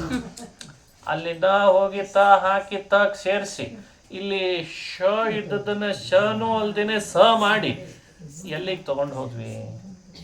ಇದು ಯಾವುದು ಸರಿಯಾದ ಪ್ರೊನೌನ್ಸೇಷನ್, ಸರಿಯಾದ ಉಚ್ಚಾರಣ ಕ್ರಮ ಅಲ್ಲ. ಕ ಅದು ಕಂಠಾಕ್ಷರ, ಶ ಅದು ಮೂರ್ಧನಾಕ್ಷರ, ಇಲ್ಲಿಂದ ಬರಬೇಕಂತೆ ಮೂರ್ಧನಾಕ್ಷರ. ನ ಇದು ನಮ್ಮದೇ ಅನುನಾಸಿಕಾಕ್ಷರಗಳಲ್ಲಿ ಇದೊಂದು ಣ. ವರ್ಗೀಯ ವ್ಯಂಜನಾಕ್ಷರಗಳಲ್ಲಿ ಟಕಾರ, ಟವರ್ಗದ ಕೊನೆಯ ಅಕ್ಷರದಲ್ಲಿ ಬರೋ ಣ, ಅದನ್ನೇ ಹೇಳಬೇಕಾಗ್ತದೆ. ಹಾಗಾಗಿ ಕೃಷ್ಣ ಕೃಷ್ಣ ಅದು ಬರಬೇಕಾದ್ರೆ ಒಳಗಿನಿಂದಲೇ ಬರ್ಬೇಕಂತ. ಅದು ನಾಲಿಗೆ ತುದಿಗೆ ಬರ್ಲಿಕ್ಕೆ ಅವಕಾಶವೇ ಇಲ್ಲ ಅಕ್ಷರ. ಹಂಗಿದೆ ಆ ನಾಮ, ಹಂಗಿದೆ ನೋಡ್ರಿ. ಬೇಕಂದ್ರೆ ಅಭ್ಯಾಸ ಮಾಡ್ರಿ. ಕೃಷ್ಣ ನಾಮ ಎಷ್ಟು ಚೆನ್ನಾಗಿ ಎಕ್ಸಸೈಸ್ ಮಾಡಿಸ್ತದೆ ಅಂದರೆ ನಮ್ಮನ್ನ ಬಾಡಿ ಒಳಗಿರೋ ಹಲವಾರು ಸೂಕ್ಷ್ಮಾಂಗಗಳನ್ನು ಅದು ಎಕ್ಸಸೈಸ್ ಮಾಡಿಸ್ತದೆ. ಅದು ಪದೇ ಪದೇ ಹೇಳಿದವ್ರಿಗೆ ಗೊತ್ತು. ಕೃಷ್ಣ ಕೃಷ್ಣ ಕೃಷ್ಣ ಕೃಷ್ಣ ಅಂತ ಇದ್ರೆ ಅದರಲ್ಲಿ ಮಹತ್ವನೇ ಬೇರೆ. ಅದು ಏನೆಲ್ಲ ಎಕ್ಸಸೈಸ್ ಮಾಡಿಸ್ಬಿಟ್ಟಿರ್ತದೆ. ನಮಗೆ ಗೊತ್ತಾಗದೇ ಇರೋ ಹಾಗೆ ನಮ್ಮ ಬಾಡಿಯನ್ನು ಚೆನ್ನಾಗಿ ಮಾಡಿಬಿಡ್ತದೆ ಅದು. ಹಾಗಾಗಿ ಆ ನಾಮಕ್ಕೊಂದು ಅರ್ಥ ಇದೆ. ವಿವರಣೆ ಮಾಡುವಾಗ ಕೃಷಿ ಅಂದರೆ ಭೂಮಿ. ಭೂಮಿಯಲ್ಲಿದ್ದಂಥ ರಾಕ್ಷಸರನ್ನ ಶ್ರೀಕೃಷ್ಣ ತನ್ನ ಶೌರ್ಯ ಮೆರೆದು ಸಂಹಾರ ಮಾಡಿದ್ರಿಂದ ಭೂಮಿಗೆ ಆನಂದ ಆಯ್ತಂತೆ. ನನ್ನ ಭಾರ ಇಳಿಸಿದ ಭಗವಂತ ಬಂದು ಅಂತ. ಹಾಗಾಗಿ ಈ ನಾಮ ಅವನಿಗೆ ಅನ್ವರ್ಥಕ ಆಯಿತು. ಭೂಮಿಯಲ್ಲಿರುವ ಭೂಭಾರರಾದ ಅಸುರರ ಸಂಹಾರ ಈತನೇ ಮಾಡಿ ಭೂಮಿಗೂ ಆನಂದವನ್ನುಂಟು ಮಾಡಿದ ಆದ ಕಾರಣ ಕೃಷ್ಣ ಅನ್ನೋ ನಾಮ ಅನ್ವರ್ಥಕ ಅಂತ ಚಿಂತನೆ ಮಾಡಿದ್ದಾರೆ. ಹೀಗೆ ಅನೇಕ ಅರ್ಥಗಳಿಂದ ಕೃಷ್ಣನಾಮ ಭಗವಂತನಿಗೆ ಸಾರ್ಥಕ ಅನ್ನೋ. ಇನ್ನು ಬೆಂಕಿ ಇನ್ನೂ ಅರ್ಥ ಇದೆ ಕೃಷ್ಣ ಅನ್ನೋ ನಾಮಕ್ಕೆ. ಭಗವಂತ ಪ್ರಳಯದ ಬೆಂಕಿಯಂತೆ ಆಗಿ ಏನೆಲ್ಲ ಪಾಪಗಳನ್ನು ಸುಡುತ್ತಾನೆ ಅನ್ನೋ ಅರ್ಥದಲ್ಲಿ ಇವನಿಗೆ ಕೃಷ್ಣ. ಶತ್ರುಗಳ ಪಕ್ಷ ಅದೇ ಒಂದು ಕಕ್ಷ, ಅದಕ್ಕೆ ಬೆಂಕಿಯಂತೆ ಕೃಷ್ಣ ಇದ್ದಾನಾದ ಕಾರಣನೂ ಕೃಷ್ಣ ಅನ್ನೋ ನಾಮ ಅಂತ ಅನೇಕ ಅರ್ಥಗಳಲ್ಲಿ ಕೃಷ್ಣನಾಮದ ಸಾರ್ಥಕ್ಯವನ್ನು ಚಿಂತನೆ ಮಾಡಿಸ್ತಾರೆ. ಇನ್ನು ಕೃಷ್ಣನ ಚರಿತ್ರೆಗಳನ್ನು ಬೇರೆ ಬೇರೆ ರೀತಿ ಮುಂದುವರಿಸಿ ಅನುಸಂಧಾನಕ್ಕೆ ತರಿಸ್ತಾರೆ. ಕೃಷ್ಣ ಬೆಳವಣಿಗೆಯನ್ನು ಪಡೆದ, ಮನೆ ಮನೆಗಳಲ್ಲಿ ಬೆಣ್ಣೆ ಕದೀತಿದ್ದ, ಹಾಲು ಕದೀತಿದ್ದ, ಮೊಸರು ಕದೀತಿದ್ದ, ಅದಂತೂ ಸರಿನೇ ಸರಿ. ಬಾಲ್ಯಲೀಲೆಗಳನ್ನು ತೋರಿಸ್ತಾ ಕೃಷ್ಣ ಇರುವಾಗ ಯಾರ್ಯಾರು ಅಸುರರನ್ನು ಕಳಿಸಿಕೊಟ್ನೋ ಅವರನ್ನು ಕೊಂದ ಅಂತಾದಾಗ ಕಂಸನಿಗೆ ಭಯ ಹುಟ್ಟುಕೊಳ್ತು. ಇಲ್ಲೇ ಇರಬೇಕೇನೋ ಅಂತ ನಾರದರಿಂದ ಪ್ರೇರೇಪಿತನೂ ಆದ. ವಿಷ್ಣು ಪಕ್ಷಪಾತಿ ಕೃಷ್ಣ, ವಿಷ್ಣುನೇ ಅವನು ಅಂತ ಅನಿಸಿತು. ದೇವ ಪಕ್ಷಪಾತಿ, ಅವನನ್ನು ಮಥುರಾ ಪಟ್ಟಣಕ್ಕೆ ಕರೆಸಿ ಬಿಲ್ಲಿನ ಹಬ್ಬದ ನೆಪದಲ್ಲಿ ಯುದ್ಧ ಮಾಡಿಸ್ಬೇಕು. ಚಾಣೂರ ಮುಷ್ಟಿಕರ ಮಲ್ಲರನ್ನು ಕರೆಸಿ ಕೊಲ್ಲಿಸ್ಬೇಕು, ಏನೇನೋ ಉಪಾಯ ಮಾಡ್ತಿದ್ದ ಕಂಸ. ರಾಜರು ಈ ಚರಿತ್ರೆಗಳನ್ನೆಲ್ಲ ವರ್ಣನೆ ಮಾಡಿಸ್ತಾ ಅಕ್ರೂರ ಬಂದು ಕೃಷ್ಣನ್ ಕರ್ಕೊಂಡು ಹೋದ ಅಂತ ವಿವರಣೆ ಮಾಡ್ತಾರೆ. ಆ ಅಕ್ರೂರ ಕರ್ಕೊಂಡು ಹೋಗೋದ್ರ ಬಗ್ಗೆ ಕಥೆ ಗೊತ್ತಿರ್ತದಾದ ಕಾರಣ ಅಕ್ರೂರ ಕೃಷ್ಣನ ಮಧ್ಯದಲ್ಲಿ ನಡೆದ ಸಂವಾದವನ್ನು ಆಧ್ಯಾತ್ಮಿಕವಾಗಿ ಚಿಂತನೆ ಮಾಡಿಸ್ತಾರೆ ವಾದರಾಜ. ಅದೊಂದಿಷ್ಟು ರುಕ್ಮಿಣೀಶ್ ವಿಜಯದಲ್ಲಿ ಬಂದ ಶ್ಲೋಕಗಳು ಬಹಳ ಅಪೂರ್ವವಾದ ಶ್ಲೋಕ, ಅದನ್ನು ಚಿಂತನೆ ಮಾಡಬೇಕು. ಅಕ್ರೂರ ಬಂದಂತೆ ಮಥುರಾ ಪಟ್ಟಣದಿಂದ ರಥ ತಗೊಂಡು ಬಂದಿದ್ದಾನೆ. ಕೃಷ್ಣನ ಮನೆಗೆ ಹೋಗಬೇಕು. ಕೇಳಿದ್ದಂತೆ ಇಲ್ಲಿ ಕೃಷ್ಣನ ಮನೆ ಯಾವುದು ಅಂತ. ಅಲ್ಲಿದ್ದವರೆಲ್ಲ ಗೋಪಿಕಾಸ್ತ್ರೀಯರು, ಗೋಪಾಲಕರು ರಸ್ತೆಯಲ್ಲಿದ್ದವ್ರು ತೋರಿಸಿದ್ರಂತೆ. ನೋಡು, ಆ ಪಾದದ ಚಿಹ್ನೆಗಳು ಮೂಡಿದಾವಲ್ಲ ರಸ್ತೆಯಲ್ಲಿ, ಆ ಧ್ವಜ ವಜ್ರ ಅಂಕುಶ ಎಲ್ಲಿ ಮೂಡಿದೆ ನೋಡು, ಅದೇ ಕೃಷ್ಣನ ಪಾದದ ಚಿಹ್ನೆ. ನಾವ್ಯಾರೂ ಅದನ್ನು ತುಳಿದಿಲ್ಲಪ್ಪ, ನೀನು ಅದನ್ನೇ ಅನುಸರಿಸಿ ಹೋಗು, ಕೃಷ್ಣನ ಮನೆಗೆ ಹೋಗ್ತಿ ಅಂತಂದ್ಬಿಟ್ರಂತೆ. ಬ್ರಜಭಾಷೆಯಲ್ಲಿ ಇನ್ನೂ ಚೆನ್ನಾಗಿ ವರ್ಣಿಸಿದ್ದನ್ನು ಕೇಳ್ತೇವೆ. ತಕ್ಷಣಕ್ಕೆ ರಥ ಎಳೆದಂಥ ಅಕ್ರೂರ ಮನೆ ಹುಡ್ಕೊಂಡು ಹೋಗಲಿಲ್ಲ, ಅಲ್ಲಿ ಮೊದಲು ಹೊರಳಾಡಿದ್ನಂತೆ. ಅಲ್ಲಿ ಹೊರಳಾಡ್ಬಿಟ್ಟ. ಆ ಭಕ್ತಿಯ ಪರಿಪಾಕ ಹೇಗಿರ್ತದೆ ಅನ್ಲಿಕ್ಕೆ ಇಂಥವನ್ನೆಲ್ಲ ನೋಡಬೇಕು. ಆ ಪಾದದ ಧೂಳಿನಲ್ಲೇ ಮೊದಲು ಹೊರಳಾಡಿ ಅದನ್ನು ಮೈಗೆಲ್ಲೇ ಮೆತ್ತುಕೊಂಡು ಸಿಕ್ಕ ಕೃಷ್ಣ ಅಂತ, ಇನ್ನೂ ಕೃಷ್ಣ ಮುಂದೆ ಸಿಗಲಿಕ್ಕಿದ್ದಾನೆ, ಪಾದ ಸಿಕ್ತು ಅಂಥೇಳಿ ಅಲ್ಲೇ ಹೊರಳಾಡಿಬಿಟ್ನಂತೆ. ಇದು ಭಕ್ತಿಯ ಪರಿಪಾಕ ಹೇಗಿರ್ತದೆ ಅನ್ಲಿಕ್ಕೆ. ಇದಿಷ್ಟೋ ಘಟನೆಗಳಲ್ಲಿ ಮುಂದೆ ಹೋದ ಅಕ್ರೂರ ಅವನ ಮನೆಯಲ್ಲಿ ಹೇಗೆ ಕೃಷ್ಣ ಕುಳಿತಿರ್ತಾನೆ ಅಂತ ಒಂದೇನೋ ಕಲ್ಪನೆ ಇತ್ತು ಅವನಿಗೆ. ಕೃಷ್ಣ ಅಂದರೆ ದೊಡ್ಡ ಮಹಲ್ಲು, ಮಧ್ಯದಲ್ಲಿ ಒಂದು ದೊಡ್ಡ ತೂಗುಯಾಲೆ, ರತ್ನಗಂಬಳಿ ಹಾಸಿರಬೇಕೇನೋ, ಅಲ್ಲೆಲ್ಲೋ ಕೃಷ್ಣ ಕೂತಿರ್ತಾನೆ, ನಾನು ಹೋಗಿ ನಮಸ್ಕಾರ ಮಾಡಬೇಕು ಅಂತ ಕಲ್ಪನೆ. ಅದಾಗಲಿಲ್ಲ. ಅವನ ಕಲ್ಪನೆ ಮೀರಿ ಬೇರೆನೇ ಆಗಿತ್ತಂತೆ. ಕೃಷ್ಣ ಏನು ಮಾಡ್ತಿದ್ದ, ತಲೆಗೊಂದು ಕಟ್ಕೊಂಡಿದ್ದಂತೆ, ಕೈ ತುಂಬ ಎಣ್ಣೆ ಹಚ್ಕೊಂಡಿದ್ದ, ಮಂಡಿ ಮೇಲ್ ತೆಗೆದು ಪಾದ ಮಾತ್ರ ಊರಿ ಒಂದು ಆಕಳ ಕೆಚ್ಚಲು ಕೆಳಗೆ ಕೂತಿದ್ನಂತೆ. ಆಕಳ ಕೆಚ್ಚಲು ಕೈಗೆ ಹಾಕಿದ್ದಾನೆ, ಕೈ ಆಕಳ ಕೆಚ್ಚಲಿಗೆ ಹಾಕಿದ್ದಾನೆ. ಆ ಎರಡೂ ಮಂಡಿಗೆ ತಾಕ್ಸ್ಕೊಂಡು ಒಂದು ಪಾತ್ರೆ ಬೇರೆ ಕೆಳಗೆ ಇಟ್ಕೊಂಡು ಹಾಲು ಕರಿಬೇಕಲ್ಲ ಅಂತ. ಈ ದೃಶ್ಯ ಕಣ್ಣಿಗೆ ಬಿದ್ದಿದೆ ಅವನಿಗೆ. ಹಾಲು ಕರಿಬೇಕಾದ್ರೆ ಕೂಡೋದೊಂದು ಪದ್ಧತಿ ಬೇರೆ ಇದೆ, ನಾವು ಅದನ್ನು ಮಾಡ್ತಿದ್ವಲ್ಲ. ಅಂದರೆ ಈಗ ನೀವು ಹೆಂಗಂದ್ರೆ ಕೂತ್ಕೊಂಡ್ರೆ ಅದು ಒದಿತದ. ಆಮೇಲೆ ಏನು ಅಭ್ಯಾಸ ಇಲ್ಲ ಈಗೆಲ್ಲ, ಬಹಳ ಕಷ್ಟ ಕೃಷ್ಣನ ಕಥೆ ಹೇಳೋದು ಇನ್ನು ಮುಂದೆಲ್ಲ. ಅವು AI ಮಾಡಿ ತೋರಿಸೋ ಪರಿಸ್ಥಿತಿ ಬಂದ್ಬಿಟ್ಟಿದೆ. ಏನು ಹೇಳ್ಬೇಕು ಅರ್ಥ, ಆಕಳ ಗೊತ್ತಿಲ್ಲ, ಗೋಮಯ ಗೊತ್ತಿಲ್ಲ, ಗೋಮೂತ್ರ ಗೊತ್ತಿಲ್ಲ, ಎಲ್ಲ ಮನೆಗೆ ಆರ್ಡ್ರ್ ಮಾಡಿ ತರಿಸಿ ಅಭ್ಯಾಸ ಆದರೆ ಕೃಷ್ಣನ ಕಥೆಯ ಸ್ವಾರಸ್ಯ ಹೇಗೆ ಅನುಭವಿಸ್ಬೇಕು ನಾವೆಲ್ಲ ಅಂತೇಳಿ. ಅದು ಹಳ್ಳಿಗಾಡಿನ ಪ್ರದೇಶ, ಅಲ್ಲಿದ್ದ ಜನರ ಸಂಸ್ಕೃತಿನೇ ಹಾಗೆ. ಕೃಷ್ಣ ಅವ್ರ ಮಧ್ಯದಲ್ಲಿ ತಾನಿದ್ದ. 14 ಲೋಕದ ಒಡೆಯ ಕೃಷ್ಣ ಸಣ್ಣ ಬಟ್ಟೆ ಉಟ್ಟುಕೊಂಡು ತಲೆಗೊಂದು ಸುತ್ತಕೊಂಡು ಕೈ ತುಂಬ ಎಣ್ಣೆ ಹಚ್ಚಿಕೊಂಡು ಮಂಡಿ ಭಾಗಕ್ಕೆ ಆ ಪಾತ್ರೆ ಸಿಗಿಸ್ಕೊಂಡು ಕೆಚಲಿ ಕೈ ಹಾಕಿ ಹಾಲು ಕರೀತಿದ್ದ ಅಂದ್ರೆ ಆ ದೃಶ್ಯ ಹೇಗಿರ್ಬೇಡ ಹೇಳ್ರಿ ನೋಡೋಣ.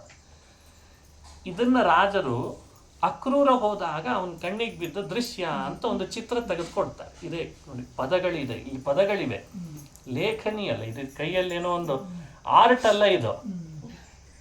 ಆದ್ರೆ ವಾದರಾಜರು ನಮ್ಮ ಕಣ್ಣು ಮುಂದೆ ಅಕ್ರೂರ ಹೀಗೆ ಕೃಷ್ಣನ್ ನೋಡ್ದ ಅಂತ ವರ್ಣನೆ ಮಾಡ್ತಾರೆ.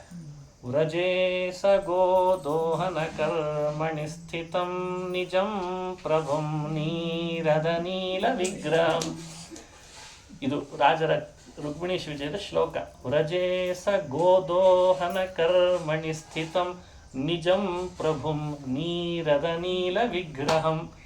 ಆ ಮೋಡದ ಬಣ್ಣದ ಮೈಬಣ್ಣ ವ್ರಜಕ್ಕೆ ಬಂದ ಅಕ್ರೂರನಿಗೆ ಗೋದೋಹನ ಕರ್ಮಣಿ ಸ್ಥಿತಂ, ಹಾಲ್ ಕರೆಯುವ ದೃಶ್ಯ ಕಣ್ಣಿಗೆ ಬಿದ್ದ ಕೂಡ್ಲೇನೆ ಆನಂದ ಆಯ್ತಂತೆ. ಅಕ್ರೂರನಿಗೆ ಹತ್ರ ಬಂದು ಆನಂದ ಪಟ್ಟಿದ್ದಾನೆ ಕೃಷ್ಣನ್ ನೋಡಿ. ಯಾಕೆ ಅಂದರೆ ಅದರಲ್ಲಿ ಒಂದು ರಹಸ್ಯ ಇದೆ ನೋಡಿ. ಬೇರೆ ಬೇರೆ ಕಾಳಿಂಗ ವರ್ಧನ ನೋಡ್ತೇವೆ, ಅದು ಒಳ್ಳೆಯ ರೂಪ. ಗೋವರ್ಧನವನ್ನು ಎತ್ತಿದ್ದ ರೂಪವನ್ನು ಚಿಂತನೆ ಅದು ಬಹಳ ಸಂತೋಷದ ರೂಪ. ಗೋಪಿಕಾ ಸ್ತ್ರೀಯರು ಸುತ್ತುವರೆದು ಕೃಷ್ಣ ಕೊಳಲು ನಾದ ಮಾಡ್ತಾ ಮಾಡ್ತಾ ಸುತ್ತಲೂ ಆಕಳುಗಳು ಕರಗಳನ್ನು ಇಟ್ಕೊಂಡು ಕೂತಂತಹ ರೂಪ, ಅದು ಆನಂದದ ರೂಪ. ಅದು ಎಲ್ಲ ರೂಪಕ್ಕಿಂತಲೂ ಶ್ರೇಷ್ಠ ರೂಪ ಯಾವುದು? ಕೃಷ್ಣ ಹಾಲು ಕರಿತಾ ಇದ್ದ ರೂಪ ಅಂತಾರೆ ವಾದರಾಜ. ಯಾಕೆ? ನಾನೇನೋ ಅಪೇಕ್ಷೆ ಪಟ್ಟು ಬಂದೆ ವರ ಕೊಡ್ತಾನೆ ಅಂತ, ಹಾಲು ಕರೆದು ಕೊಡ್ತೀನಿ ಅಂತ ನನ್ನ ದೈವ ತೋರಿಸ್ತಾ ಇದೆ ಅಂತ ಅನ್ಕೊಂಡಂತ. ನಿಜಂ ಪ್ರಭುಂ ನೀರದ ನೀಲ ವಿಗ್ರಹಂ. ನನ್ನ ಸ್ವಾಮಿ ನೀರದ ನೀಲ ವಿಗ್ರಹ ಅಭಿಲಾಷೆಗಳನ್ನು ಭಕ್ತರಿಗೆ ಹಾಲು ಕರೆದ ಹಾಗೆ ಕರೆದು ಕೊಡ್ತೇನೆ ಅಂತ ತೋರಿಸ್ಲಿಕ್ಕೆ ಈ ರೂಪ ದರ್ಶನ ಕೊಡಿಸ್ತಿದ್ದಾನೆ ನನಗೆ ಅಂತಂತಾನಂತ. ಸರಿ, ಇನ್ನು ಸ್ವಲ್ಪ ಹತ್ರ ಬಂದ ಅಂದ್ರೆ ಅಲ್ಲಿ ಬಹಳ ದೊಡ್ಡ ಕಾಂಪೌಂಡ್ ವಾಲ್ ಇರ್ತದಲ್ಲ, ಅಲ್ಲೆಲ್ಲ ಬಿದಿರಿನಿಂದ ಕಟ್ಟಿರ್ತಿದ್ರು. ಮತ್ತಷ್ಟು ಹತ್ರ ಬಂದ ಕೃಷ್ಣನ ದರ್ಶನ ಮಾಡುವಾಗ ಆ ಆನಂದ ಹೆಚ್ಚಾಗಿದೆ ಅವನಿಗೆ, ಕೃಷ್ಣ ನನಗೆ ದರ್ಶನ ಕೊಟ್ಟ ಅಂತ. ಅದನ್ನು ವಾದರಾಜರು ಹೇಳ್ತಾರೆ. ನನಾಮ ನಾರಾಯಣ ಮಾದಿ ಪುರುಷಂ. ಮೊದಲು ನನಾಮ ನಮಸ್ಕಾರ ಮಾಡಿದ. ಏನು ಮಾಡಬೇಕು ಗೊತ್ತಾಗ್ದಿದ್ದ ನಮಸ್ಕಾರ ಮಾಡಿಬಿಟ್ಟ. ಆಮೇಲೆ ಸ್ವಲ್ಪ ಹೊತ್ತಿಗೆ ಎದ್ದು ನಿಂತ. ಇನ್ನೂ ಸಮಾಧಾನ ಆಗ್ಬೇಕಲ್ಲ. ನನಾದ ನನರ್ಥ ಅಂದ್ರೆ ಕುಣಿಲಿಕ್ಕೆ ಶುರು ಮಾಡಿದ. ಏನು ಕುಣಿತಾನೆ, ಥಕಥೈ ಥಕಥೈ ಥಕಥೈ ಅಂತ ತನ್ನಷ್ಟು ತಾನೇ ಕುಣಿತಿದ್ದಾನೆ ಕೃಷ್ಣನ ದರ್ಶನ ಮಾಡಿದ ಆನಂದದ ಅನುಭವದಲ್ಲಿ. ನನರ್ಥ ನವ್ಯೋತ್ಸವ ಜಾತ ಸಂಭ್ರಮ. ನನರ್ಥ ನರ್ತನ ಮಾಡ್ಲಿಕ್ಕೆ ಪ್ರಾರಂಭ ಮಾಡಿಬಿಟ್ಟ. ಇನ್ನೂ ಸಮಾಧಾನ ಆಗಿಲ್ಲ. ನನಾದ ನಾನಾ ದುರಿತೌಘ ಮರ್ದಯನ್. ನನಾದ ಏನ್ ಜೋರು ಕೂಗಿದ ಅಂತೀರಿ. ನಾದ ಕೃಷ್ಣ ಗೋವಿಂದ ಹರೇ ಮುರಾರೇ ಅಚ್ಯುತ ಅಂತ ಕೂಗಿದ್ನಂತೆ. ಇಷ್ಟು ನನಾಮ, ನನರ್ಥ, ನನಾದ ಸಂಸ್ಕೃತದಲ್ಲಿ 3 ಕ್ರಿಯಾಪದಗಳು ಲಿಟ್ಟು. ನನಾಮ ನಾನಾ ದುರಿತೌಘ ಮರ್ಧಯನ್. ಹೀಗೆ ನರ್ತನ ಮಾಡ್ತಾನೆ, ನಾದ ಮಾಡ್ತಾನೆ. ನನಂದನಂದಸ್ಯ ತಪ ಫಲೋದಯಂ.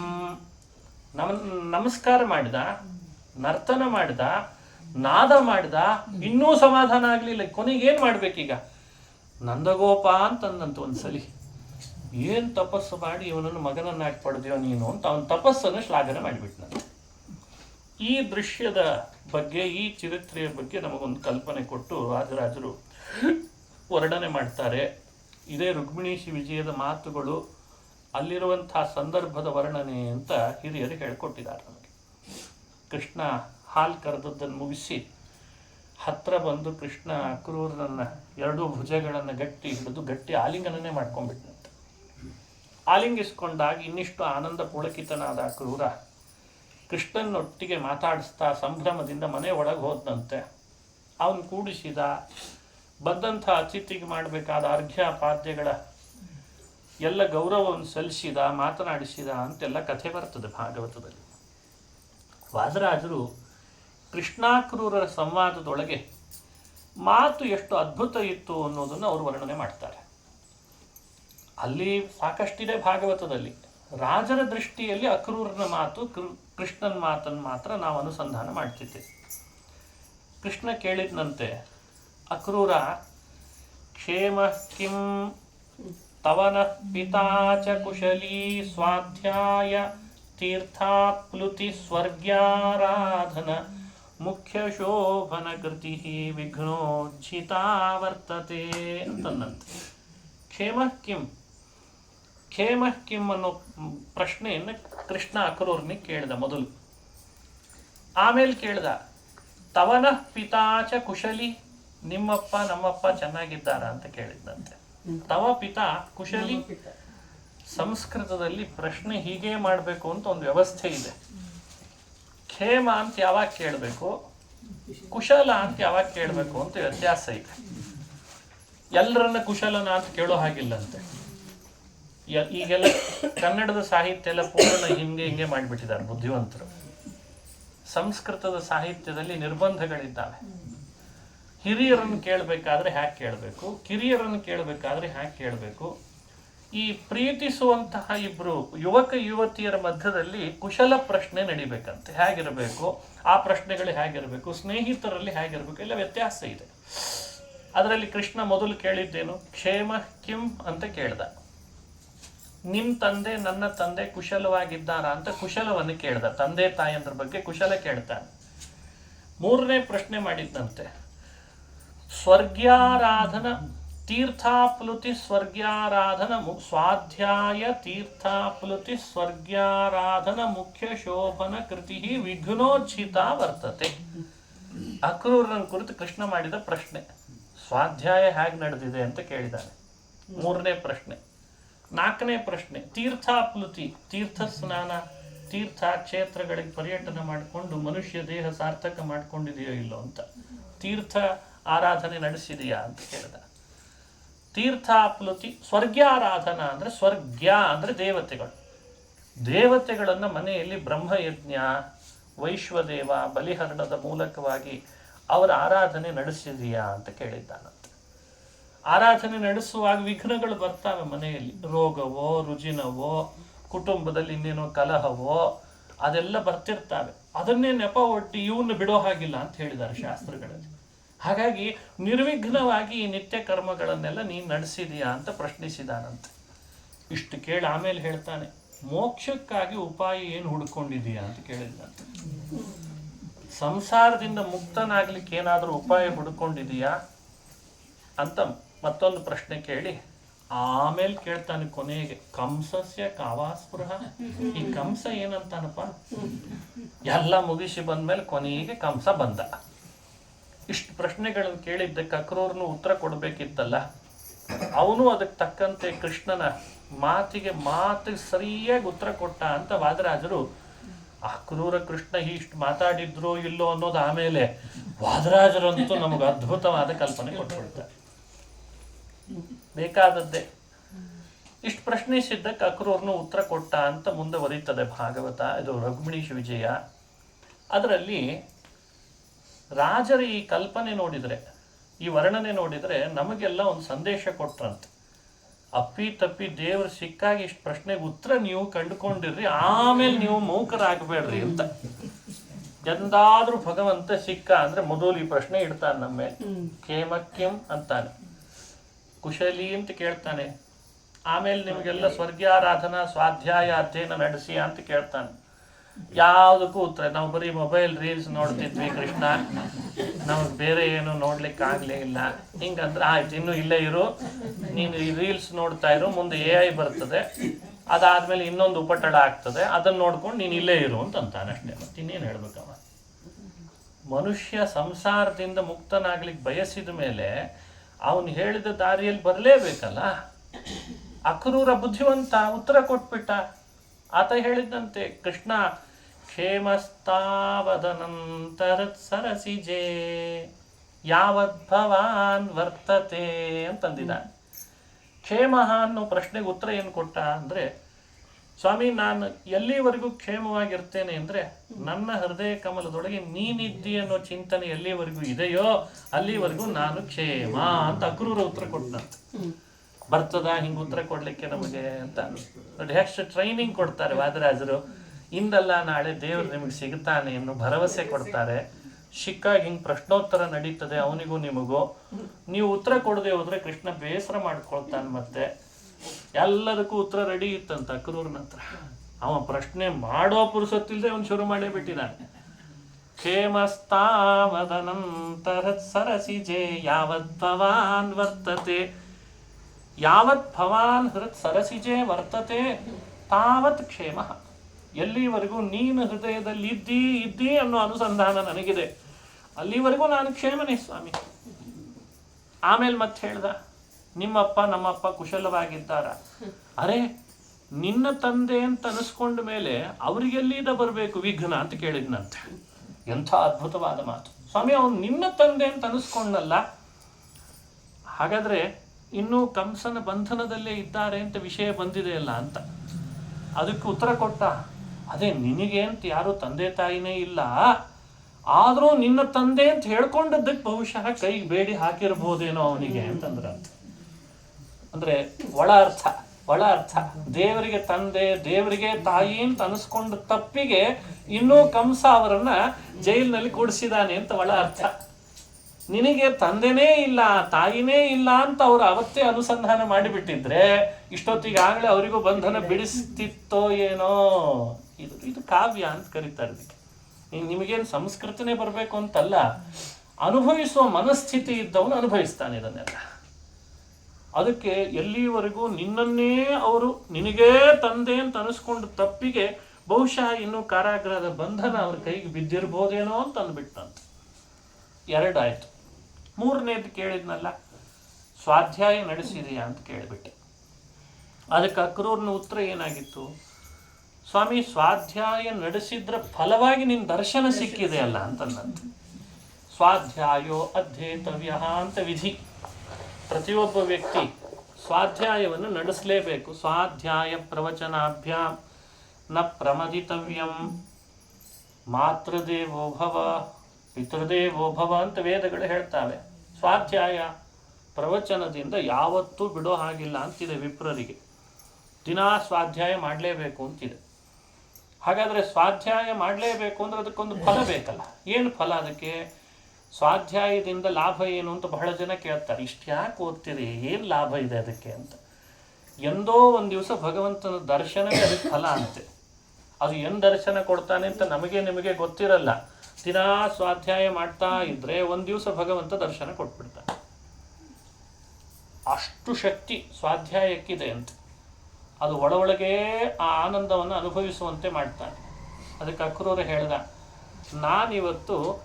ನಾನು ಸ್ವಾಧ್ಯಾಯ ಮಾಡಿದ್ದೇನೆ ಅಂತನ್ಲಿಕ್ಕೆ ನಿನ್ನನ್ನು ಕಣ್ತುಂಬ ದರ್ಶನ ಮಾಡಿಕೊಂಡೆಲ್ಲ, ಅದು ಅದರ ಫಲವಾಗಿ ಸಿಕ್ಕಿದೆ ಅಂತ ಉತ್ತರ ಕೊಟ್ಬಿಟ್ಟ. ಸ್ವರ್ಗ್ಯಾರಾಧನ ಮತ್ತು ತೀರ್ಥಾಪ್ಲುತಿ, ತೀರ್ಥ ಸ್ನಾನ ಮಾಡಿದೆ ಅಂತ ಕೇಳ್ದ. ನಾನು ಗೋಕುಲಕ್ಕೆ ಬಂದು ಇಳಿದ ಕೂಡ್ಲೇನೆ ನಿನ್ನ ಮನೆ ಎಲ್ಲೇ ಅಂತ ಕೇಳ್ದಾಗ್ಲೇನೆ ನಿನ್ನ ಪಾದದ ಚಿಹ್ನೆಗಳನ್ನು ತೋರಿಸಿದ್ರು. ಎಲ್ಲ ತೀರ್ಥಗಳು ಹುಟ್ಟಿದ್ದೇ ಯಾರ ಪಾದದಿಂದ? ಭಗವಂತನ ಪಾದದಿಂದ. ಅಷ್ಟು ದಿವಸ ನಿನ್ನ ಪಾದದಿಂದ ಹುಟ್ಟಿದ ತೀರ್ಥದಲ್ಲಿ ಮುಳುಗಿದ್ರ ಫಲವಾಗಿ ಇವತ್ತು ನಿನ್ನ ಪಾದದಲ್ಲೇ ಮುಳುಗುವ ಭಾಗ್ಯ ನನಗೆ ಬಂದಿದೆ. ಆದ್ದರಿಂದ ನನಗೆ ತೀರ್ಥ ಸ್ನಾನ ಮಾಡಿದ್ದೇನೆ ಅಂತ ಅನ್ನತ್ತೆ. ನಾನು ತೀರ್ಥ ಸ್ನಾನ ಬಿಟ್ಟಿಲ್ಲ ಕೃಷ್ಣ, ನಾನು ಸ್ವಾಧ್ಯಾಯ ಅಧ್ಯಯನ ಬಿಟ್ಟಿಲ್ಲ ಕೃಷ್ಣ. ಸ್ವರ್ಗ್ಯಾರಾಧನ, ದೇವತೆಗಳನ್ನು ಆರಾಧನೆ ಮಾಡ್ತಿದ್ಯಾ, ಬ್ರಹ್ಮಯಜ್ಞ ವೈಶ್ವದೇವ ಬಲಿಹರಣ ಮಾಡ್ತಿದ್ಯಾ ನೀನು. ದೇವತೆಗಳನ್ನು ಆರಾಧನೆ ಮಾಡದೇ ಇದ್ದರೆ ಕರ್ತವ್ಯ ಲೋಪ ಅನಿಸ್ಕೊಳ್ತದೆ. ಅದಕ್ಕೆ ಅಕ್ರೂರ ಉತ್ತರ ಕೊಡಬೇಕಲ್ಲ. ನೀನು ನನ್ನನ್ನು ಎರಡೂ ಭುಜಗಳನ್ನು ಎತ್ತಿ ಗಟ್ಟಿ ಆಲಿಂಗಿಸ್ಕೊಂಡೆಲ್ಲ, ಅದು ದೇವತೆಗಳ ಆರಾಧನದ ಫಲ ಅಂತಂದಂತೆ ಅಕ್ರೂರ. ಹೇಗೆ ಸಾಧ್ಯ? ದೇವತೆಗಳೆಲ್ಲ ಅಂಗಾವಬದ್ಧರು ಅಂತ ಕರೆಸ್ಕೊಳ್ತಾರಂತೆ. ಎಲ್ಲ ದೇವತೆಗಳು ಹುಟ್ಟಿದ ಯಾರ ಅಂಗಗಳಿಂದ? ಚಂದ್ರಮ ಮನಸೋ ಜಾತಃ, ಚಕ್ಷೋ ಸೂರ್ಯೋ ಜಾಯತ, ಮುಖಾದಿಂದ್ರಶ್ಚ ಅಗ್ನಿಶ್ಚ, ಪ್ರಾಣಾದ್ವಾಯುರಜಾಯತ. ದೇವತೆಗಳೆಲ್ಲ ಹುಟ್ಟಿದ್ದು ನಿನ್ನ ಅಂಗಗಳಿಂದ. ನಿನ್ನ ಅಂಗದ ಆಲಿಂಗನ ಇವತ್ತು ನನಗಾಗಿದೆ ಅಂದ್ರೆ ದೇವತೆಗಳೆಲ್ಲ ನನ್ನ ಮೇಲೆ ಅನುಗ್ರಹಿಸಿದ್ದಾರೆ ಅಂತ ಅರ್ಥ. ಹಾಗಾಗಿ ನಾನು ಸ್ವಾಧ್ಯಾಯ ಅಧ್ಯಯನವೂ ಮಾಡಿದ್ದೀನಿ, ತೀರ್ಥ ಸ್ನಾನ ಮಾಡಿ ಬಂದಿದ್ದೀನಿ, ಸ್ವರ್ಗ್ಯಾರಾಧನಾ ಅಂದ್ರೆ ದೇವತೆಗಳ ಆರಾಧನಾ ಮಾಡಿ ಬಂದಿದ್ದೇನೆ. ಇವು ಯಾವುದು ನಿರ್ವಿಘ್ನವಾಗಿ ನಡೆಸಿದ್ದೇನೆ ಅಂತ ಹೇಳಿ ಇವತ್ತಿಷ್ಟು ಫಲ ಅನುಭವಿಸ್ತಿದ್ದೇನೆ ಅಂತಂದ. ಮತ್ತೆ ಕೇಳಿದ್ದ, ಮೋಕ್ಷದ ಉಪಾಯ ಏನು ಹುಡುಕೊಂಡಿದ್ದಿ ಅಂತ ಕೇಳಿದ್ದು. ಯಾರು ಕೇಳಲ್ಲ ಇಂಥ ಪ್ರಶ್ನೆ, ಸುಮ್ಮನೆ ನಾಟಕ ಮಾಡ್ತೇವೆ ನಾವೆಲ್ಲ. ಆದರೆ ಕೃಷ್ಣ ಮಾತ್ರ ಕೇಳ್ತಾನೆ. ಮುಕ್ತಿಗಾಗಿ ಏನಾದರೂ ಉಪಾಯ ಹುಡುಕೊಂಡಿದೆಯಾ? ಇಲ್ಲ. ಬರೀ ಇಲ್ಲೇ ಕಟಿಪಿಟಿ ಮಾಡ್ತಿರ್ತೀವಿ. ದಾಸರು ನೋಡಿ ಹಾಸ್ಯ ಮಾಡಿರೋದಕ್ಕೆ ಯಾವ ಥರ ಕಟಿಪಿಟಿ, ಏನು ಸುಮ್ಮನೆ ಇಲ್ಲಿ ಕಟಿಪಿಟಿ ಮಾಡ್ಕೊಂಡಿದ್ದಿ? ಮೋಕ್ಷಕ್ಕೆ ಏನು ಸಾಧನೆ ಮಾಡ್ಕೊಂಡಿದ್ದಿ ಹೇಳಿ? ಉಪಾಯ ಕಂಡುಕೊಂಡ್ಯಾ? ಅದಕ್ಕೆ ಅಕ್ರೂರ ಉತ್ತರ ಕೊಟ್ಬಿಟ್ಟ. ಕೃಷ್ಣ, ಮೋಕ್ಷದ ಉಪಾಯ ಏನು ಕೇಳ್ತಿ ಕೃಷ್ಣ? ನೀ ನನ್ನನ್ನು ಆಲಿಂಗಿಸಿಕೊಂಡು ಗಟ್ಟಿಯಾಗಿ ತಬ್ಬಿ ನಿನ್ನ ದರ್ಶನ ಕೊಟ್ಟು ನನ್ನನ್ನೇ ನಿನ್ನೊಟ್ಟಿಗೆ ಕರೆದುಕೊಂಡು ಹೋಗಿ ಕೂಡಿಸ್ಕೊಂಡಲ್ಲ, ಇದೇ ಮೋಕ್ಷ ಅನ್ನಂತವನು. ಮೋಕ್ಷಕ್ಕೆ ಉಪಾಯ, ಮೋಕ್ಷ ಸಿಕ್ಕಾಯ್ತು ನನಗೆ ಅಂದ. ಹೇಗೆ ಮೋಕ್ಷ ಸಿಕ್ತು ಅಂದರೆ, ಮೋಕ್ಷ ಅಂದ್ರೆ ಏನು? ಮೋಕ್ಷದಲ್ಲಿ 4 ಬಗೆ ಇದೆ. ಸಾರೂಪ್ಯ ಅಂತೊಂದು, ಸಾಮೀಪ್ಯ ಅಂತೊಂದು, ಸಾಲೋಕ್ಯ ಅಂತೊಂದು, ಸಾಯುಜ್ಯ ಅಂತೊಂದು. ಸಾಯುಜ್ಯ ಬಹಳ ಎತ್ತರದವ್ರಿಗೆ ಸಿಗುವಂಥದ್ದು.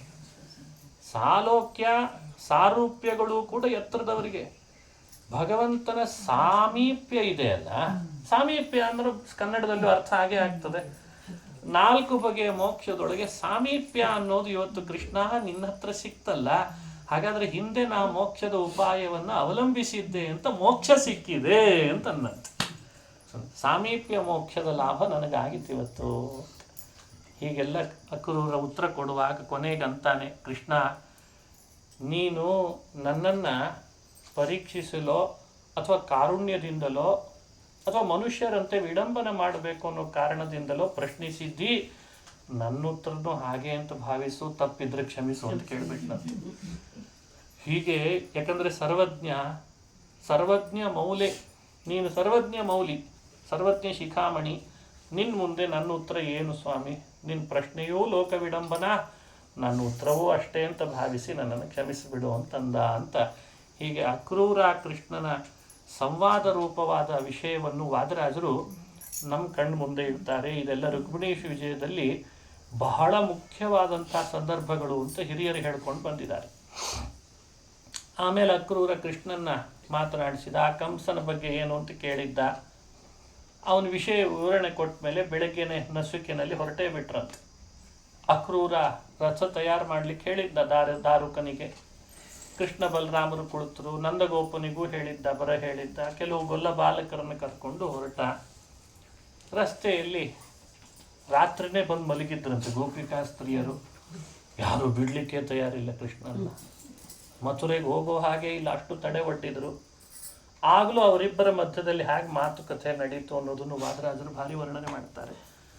ಅದನ್ನೇ ಆಮೇಲೆ ಗೋಪಾಲದಾಸರು ಹಾಡುಗಳನ್ನು ಮಾಡಿ, ಹೋಗಿ ಬರುವೆ ಗೋಪ ನಾಗವೇಣಿಯರೇ ಚೆನ್ನಾಗಿ, ಇವೆಲ್ಲ ವಾದರಾಜರ ಕಲ್ಪನೆಯ ದೃಷ್ಟಿಯನ್ನೇ ಆಮೇಲೆ ಅವ್ರ ಪದ್ಯದ ರಾಶಿಗಳಲ್ಲೆಲ್ಲ ಸೇರಿಸಿ ಕೃಷ್ಣ ಹೊರಟದ್ದು ಹೇಗಿತ್ತು, ಅವರಿಗೆ ಸಾಂತ್ವನ ಹೇಳಿದ್ದು ಹೇಗಿತ್ತು ಅಂತ ಚಿತ್ರಣ ಕೊಡ್ತಾರೆ.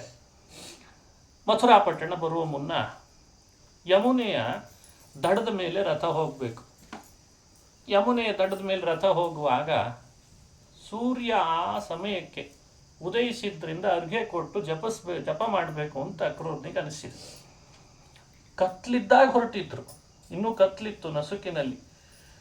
ಈಗ ಸೂರ್ಯೋದಯ ಆಗ್ತಿದೆ. ಕೃಷ್ಣ ಬಲರಾಮರ ರಥದಲ್ಲಿ ಕುಳಿತಿದ್ದಾರೆ. ಮಥುರೆಗೆ ಹೊರಟಿದೆ. ನಂದಗೋಕುಲ ದಾಟಿ ಸ್ವಲ್ಪ ದೂರ ಬಂದಿದೆ. ಸೂರ್ಯ ಬರ್ತಿದ್ದಾರೆ. ಅರ್ಘ್ಯ ಕೊಡ್ಬೇಕಾ ಬೇಡವು ಅಂತ. ಕೃಷ್ಣ ಸಿಕ್ಕಾಯ್ತು, ಇನ್ನೇನು ಅರ್ಘ್ಯ ಅಂದರೆ. ಇವೆಲ್ಲ ಒಂದು ಹುಚ್ಚು ಕಲ್ಪನೆ ನಮ್ಮಲ್ಲಿ.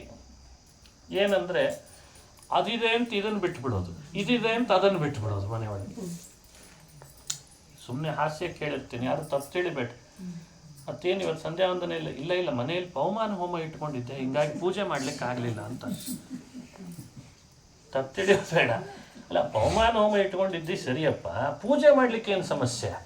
ಅದೇ ಆ ಪವಮಾನ ಹೋಮ ಪೂಜೆ ಎರಡೆರಡು ರಗಳೆ ಜಾಸ್ತಿ.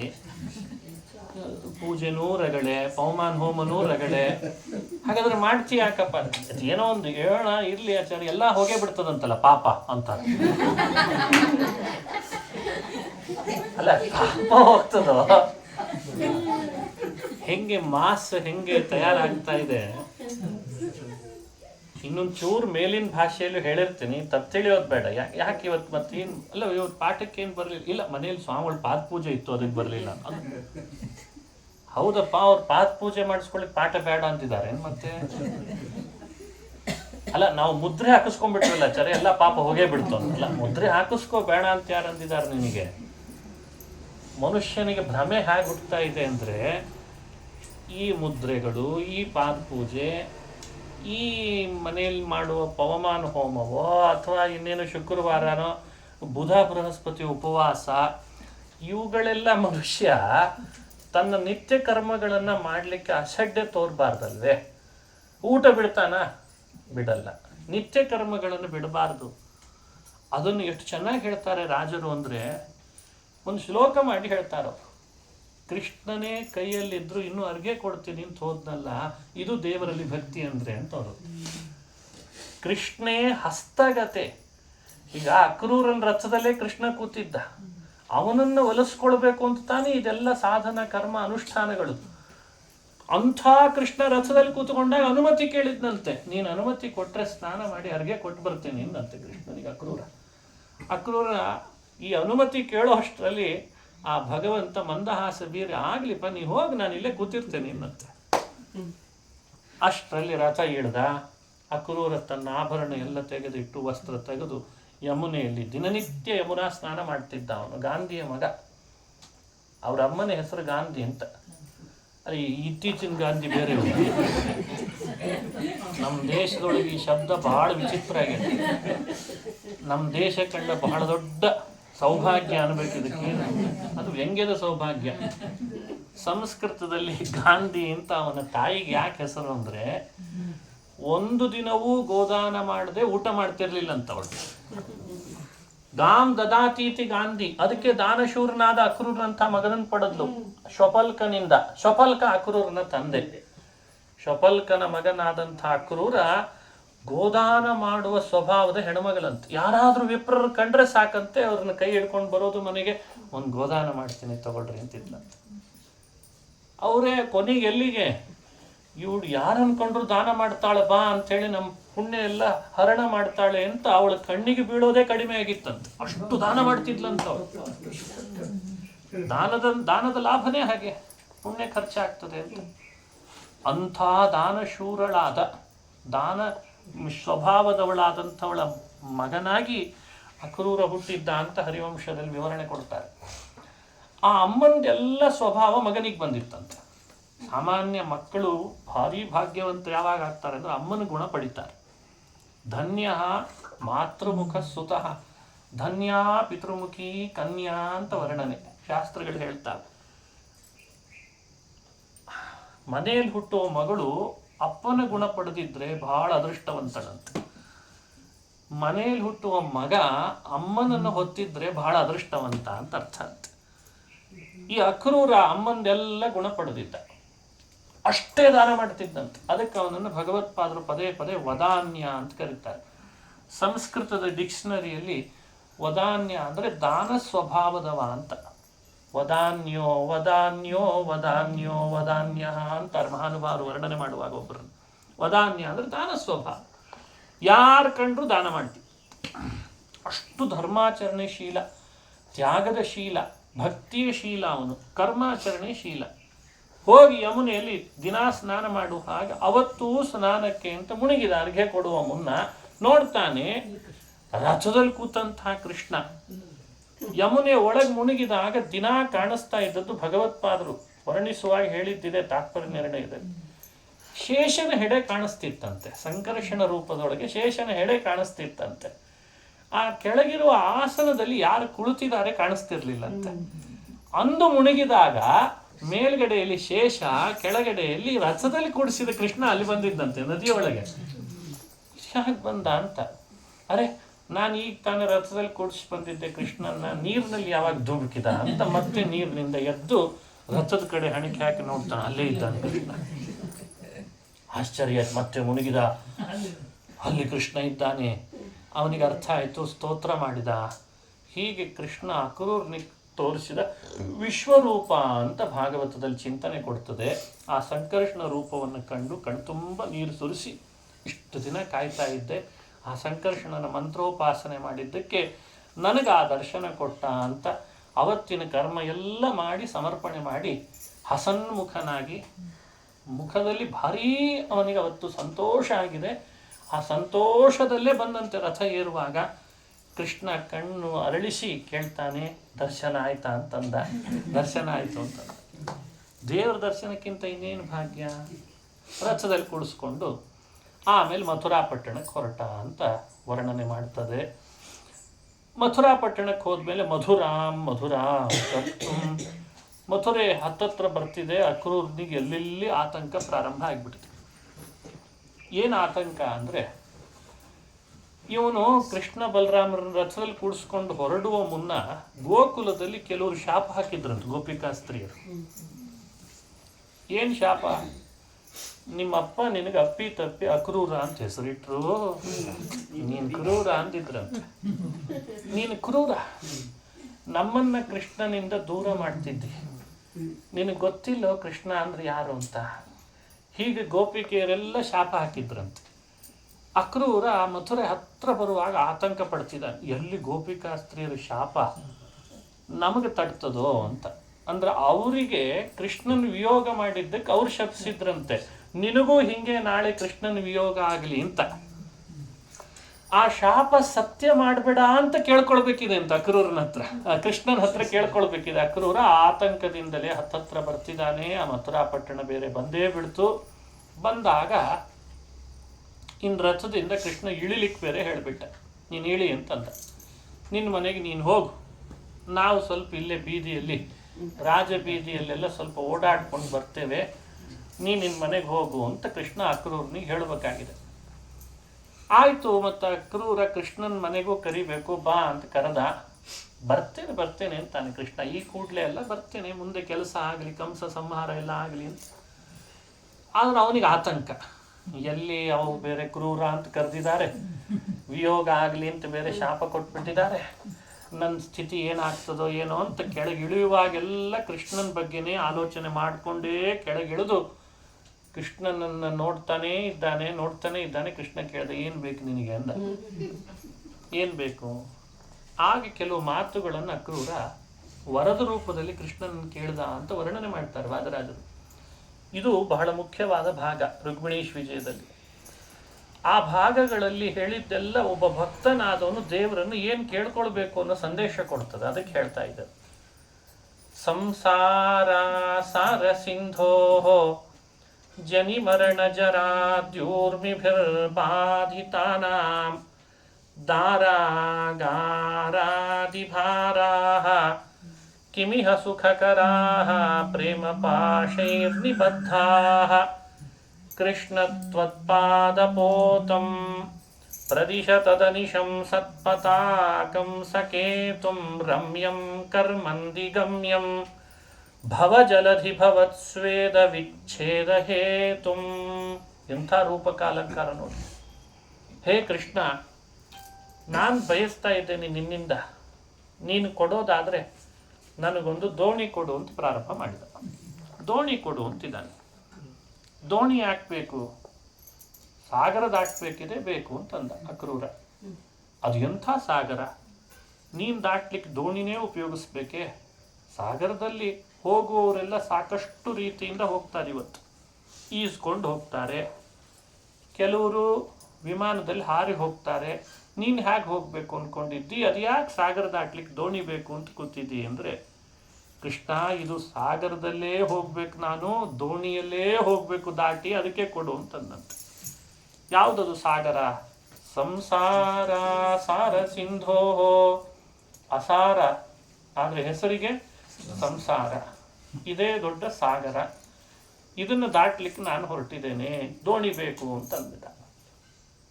ಇದನ್ನು ದಾಟಬೇಕಾದ್ರೆ ಈಜ್ಲಾರೆ, ಅಲೆಗಳು ಎತ್ತೆತ್ರ ಬರ್ತಾವೆ, ಅಪ್ಪಳಿಸ್ತಾವೆ. ನಾನು ಅಲೆಗಳ ಅಪ್ಪಳಿಸೋದಕ್ಕೆ ಪೂರ್ಣ ಜರ್ಜರಿತನಾಗ್ತೇನೆ. ದೋಣಿಯಲ್ಲಿ ಕೂತ್ರೆ ದಾಟಬಲ್ಲೆ, ಅದಕ್ಕೆ ದೋಣಿ ಕೊಡು ಅಂತ ಹಠ ಹಿಡಿದಿದ್ದಾರೆ. ಯಾವುದು ಅಲೆ? ಸಂಸಾರ ಸಾಗರದಲ್ಲಿ ಜನಿ ಮರಣ ಜರಾದ್ಯೂರ್ಮಿಭಿರ್ಬಾಧಿತಾನ, ಇಲ್ಲಿ ಜನನ, ಇಲ್ಲಿ ಮರಣ, ಇಲ್ಲೇ ಅನುಭವಿಸುವ ಮುಪ್ಪು, ಇವೆಲ್ಲ ದೊಡ್ಡ ದೊಡ್ಡ ಅಲೆಗಳು. ಅದರದ್ದು ಅಪ್ಪಳಿಸೋದು ನೋಡಿಬಿಟ್ರೆ ಯಾರು ಇದನ್ನು ಈಸಿ ದಾಟ್ಲಕ್ಕಂತೂ ಸಾಧ್ಯ ಇಲ್ಲ, ದೋಣಿನೇ ಬೇಕು ಅಂತಂದ. ಈಸ್ ಬೇಡ, ದೊಡ್ಡ ದೊಡ್ಡ ಅಲೆ ಬಂದಾಗ ಬಗ್ಗಿ ಬಿಡು ದಾಟುವಂತೆ ಅಂತಂದಂತೆ ಕೃಷ್ಣ. ಬಗ್ಗಿದ್ರೆ ಆಯ್ತಪ್ಪ, ದೊಡ್ಡ ಅಲೆ ಬಂತ ಬಗ್ಗಿ ಬಿಡೋಣ. ಬಗ್ಲಿಕ್ಕೆ ತಲೆ ಮೇಲೆ ಭಾರ ಇದೆ, ಬಗ್ಲಿಕ್ಕಾಗಲ್ಲ, ದೋಣಿ ಕೊಡು ಅಂತಾನೆ. ಮತ್ತೆ ಅದು ಎಂಥ ಭಾರ ಹೊತ್ತಿದೆಯೋ ಅಂದ್ರೆ ಅಕ್ರೂರ ಅಂತಾನೆ, ದಾರಾಗಾರಾದಿ ಭಾರಾಹ ಕಿಮಿಹ ಸುಖಕರಾಹ ಪ್ರೇಮ ಪಾಶೈರ್ನಿಬದ್ಧ. ಈ ದಾರ, ಈ ಆಗಾರ, ಇದೇ ದೊಡ್ಡ ಭಾರ. ಪ್ರೇಮದ ಪಾಶ, ಅಭಿಮಾನದ ಪಾಶದಿಂದ ಕಟ್ಟಿ ಹಾಕಿದ್ದಕ್ಕೆ ಭಾರ ತಲೆ ಮೇಲೆ ಇಟ್ಕೊಂಡಾಗ ಅಲೆ ಬರೋದನ್ನು ನೋಡಿಯೂ ಬಗ್ಲಾರೆ ನಾನು, ದೋಣಿ ಆದ್ರೆ ದಾಟ್ತೀನಿ, ದೋಣಿ ಕೊಡು ಅಂತ ಕೇಳಿದ್ನಂತೆ. ಮತ್ತೆ ಅದಕ್ಕೆ ಕೃಷ್ಣ ಅಂದ, ಅದೆಂಥ ದೋಣಿನೋ, ನೀನು ಸಂಸಾರ ಸಾಗರ ದಾಟ್ಲಿಕ್ಕೆ ನನ್ನ ಹತ್ರ ಇದೆ ಅಂತ ಕೇಳಿದ್ರೆ, ಕೃಷ್ಣ ತ್ವತ್ಪಾದ ಪೋತಂ ಪ್ರದಿಶ ತದನಿಶಂ. ಹೇ ಕೃಷ್ಣ, ನಿನ್ನ ಈ ಪಾದವೇ ದೋಣಿ ಅಂತ ನಾನು ಭಾವಿಸ್ತೇನಷ್ಟೇ. ಪುರಾಣಗಳೆಲ್ಲ ಅದನ್ನೇ ದೋಣಿ ಅಂತ ಕರೆದಿದ್ದಾವೆ. ಅದೇ ದೋಣಿ ನನಗೆ ಕೊಟ್ಬಿಡು. ಸತ್ಪತಾಕಂ ಸಕೇತುಂ. ಈ ದೋಣಿಗಳಲ್ಲಿ ದೊಡ್ಡ ದೊಡ್ಡ ದೋಣಿ ನೋಡ್ತೀವಿ, ಸಮುದ್ರದ ದಡದಲ್ಲಿ ನಿಂತಿರ್ತಾರಲ್ಲ, ಅದಕ್ಕೊಂದು ಪತಾಕ ಹಾಕಿರ್ತಾರೆ, ಬಟ್ಟೆ ಹೀಗೆ ಕಟ್ಟಿರ್ತಾರೆ, ಗಾಳಿ ಯಾವ ಕಡೆಯಲ್ಲಿ ಬೀಸ್ತಿದೆ ಅಂತ ಗೊತ್ತಾಗ್ಲಿ ಅಂತ. ಕೇತುಂ, ಅದಕ್ಕೊಂದು ಧ್ವಜ ಕಟ್ಟಿರ್ತಾರೆ, ಅಂದ್ರೆ ಬೇರೆಯವರಿಗೆಲ್ಲ ಇದು ದೋಣಿ ಹೋಗ್ತಿದೆ ಅಂತ ಸಿಗ್ನಲ್ ರೀತಿಯಲ್ಲಿ ಧ್ವಜ ಕಟ್ಟಿರ್ತಾರೆ. ಕೃಷ್ಣನ ಪಾದದಲ್ಲಿ ಅದು ಚಿಹ್ನೆ ರೂಪದಲ್ಲಿದೆ, ಹಾಗಾಗಿ ಪಾದ ಬೇರೆ ಅಲ್ಲ, ದೋಣಿ ಬೇರೆ ಅಲ್ಲ ಅಂತ. ಸತ್ಪತಾಕಂ ಸಕೇತುಂ. ಸಂಸ್ಕೃತದಲ್ಲಿ ಕರ್ಮಂದಿ ಅಂತ ಒಂದು ಶಬ್ದ, ಅದು ಇಬ್ಬರನ್ನು ಹೇಳ್ತದೆ.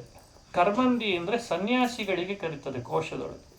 ಕರ್ಮಂದಿ ಅಂದ್ರೆ ಈ ಬೆಸ್ತರು ಮೀನು ಹಿಡಿತಿರ್ತಾರಲ್ಲ, ಅವರಿಗೂ ಸಂಸ್ಕೃತದಲ್ಲಿ ಕರ್ಮಂದಿ ಅಂತ ಹೆಸರಂತೆ. ಅವ್ರು ಮೀನು ಹಿಡಿಲಿಕ್ಕೆ ದೋಣಿನ ಉಪಯೋಗಿಸ್ಕೊಂಡೇ ಬರ್ತಿರ್ತಾರೆ, ಮಧ್ಯದಲ್ಲಿ ಹೋಗ್ತಾರೆ, ದೋಣಿ ತಗೊಂಡು ಬಲೆ ಬೀಸ್ತಾರೆ, ಮೀನು ಹಿಡ್ಕೊಂಡು ಬರ್ತಾರೆ. ಅದೇ ದೋಣಿಗೆ ಅವರು ಮಾಡುವಂಥ ಕೆಲಸ ಅದೇ. ಅದಕ್ಕೆ ವಾದರಾಜರು ಅದನ್ನು ಶ್ಲೇಷದಲ್ಲಿ ಉಪಯೋಗಿಸಿದರು. ಕೃಷ್ಣ ಆ ದಾಟಿಸುವ ದೋಣಿಯೆಲ್ಲ ಬೆಸ್ತರು ಆಶ್ರಯಿಸಿರ್ತಾರೆ, ಈ ಸಂಸಾರದ ಸಾಗರ ದಾಟಿಸುವ ಪಾದದ ದೋಣಿಯನ್ನು ಸನ್ಯಾಸಿಗಳು ಆಶ್ರಯಿಸ್ತಾರೆ ಅಂತ. ರಮ್ಯಂ ಕರ್ಮಂದಿ ಗಮ್ಯಂ ಭವ ಜಲಧಿ ಭವತ್ ಸ್ವೇದ ವಿಚ್ಛೇದ ಹೇತುಂ. ಭವ ಜಲಧಿ ಭವತ್ ಸ್ವೇದ ವಿಚ್ಛೇದ ಹೇತುಂ. ನಮ್ಮ ಸಂಸಾರದಲ್ಲಿ ನಾವೇನು ಅನುಭವಿಸ್ತೇವೆ ಎಲ್ಲ ದುಃಖಗಳನ್ನು ಕಡಿದು ಬಿಸಾಕ್ಲಿಕ್ಕಿರುವಂಥ ದೋಣಿ ಅಂದರೆ ಅದು ನಿನ್ನ ಪಾದದ ದೋಣಿ, ಅದನ್ನು ನನಗೆ ಕೊಟ್ಬಿಡು, ಅದೇ ನನಗೊಂದು ಅಪೇಕ್ಷೆ ಅಷ್ಟೇ ಅಂತ ಹೀಗೆ ಪ್ರಾರ್ಥಿಸಿದ ಅಂತ ವರ್ಣನೆ ಮಾಡಿದ್ದಾರೆ. ಇದು ರುಕ್ಮಿಣೀಶ ವಿಜಯದಲ್ಲೇ ಶ್ಲೋಕಗಳಲ್ಲಿ ಅತ್ಯುತ್ತಮವಾದ ಶ್ಲೋಕ ಅಂತ ಕರೀತಾರೆ ಇಂಥವೆಲ್ಲ. ಈಗ ರುಕ್ಮಿಣೀಶ ವಿಜಯದಲ್ಲಿ ಸಾವಿರಾರು ಶ್ಲೋಕಗಳಿದ್ದಾರೆ, 1000ಕ್ಕಿಂತಲೂ ಸ್ವಲ್ಪ ಹೆಚ್ಚು ಶ್ಲೋಕಗಳಿರ್ತಾರೆ.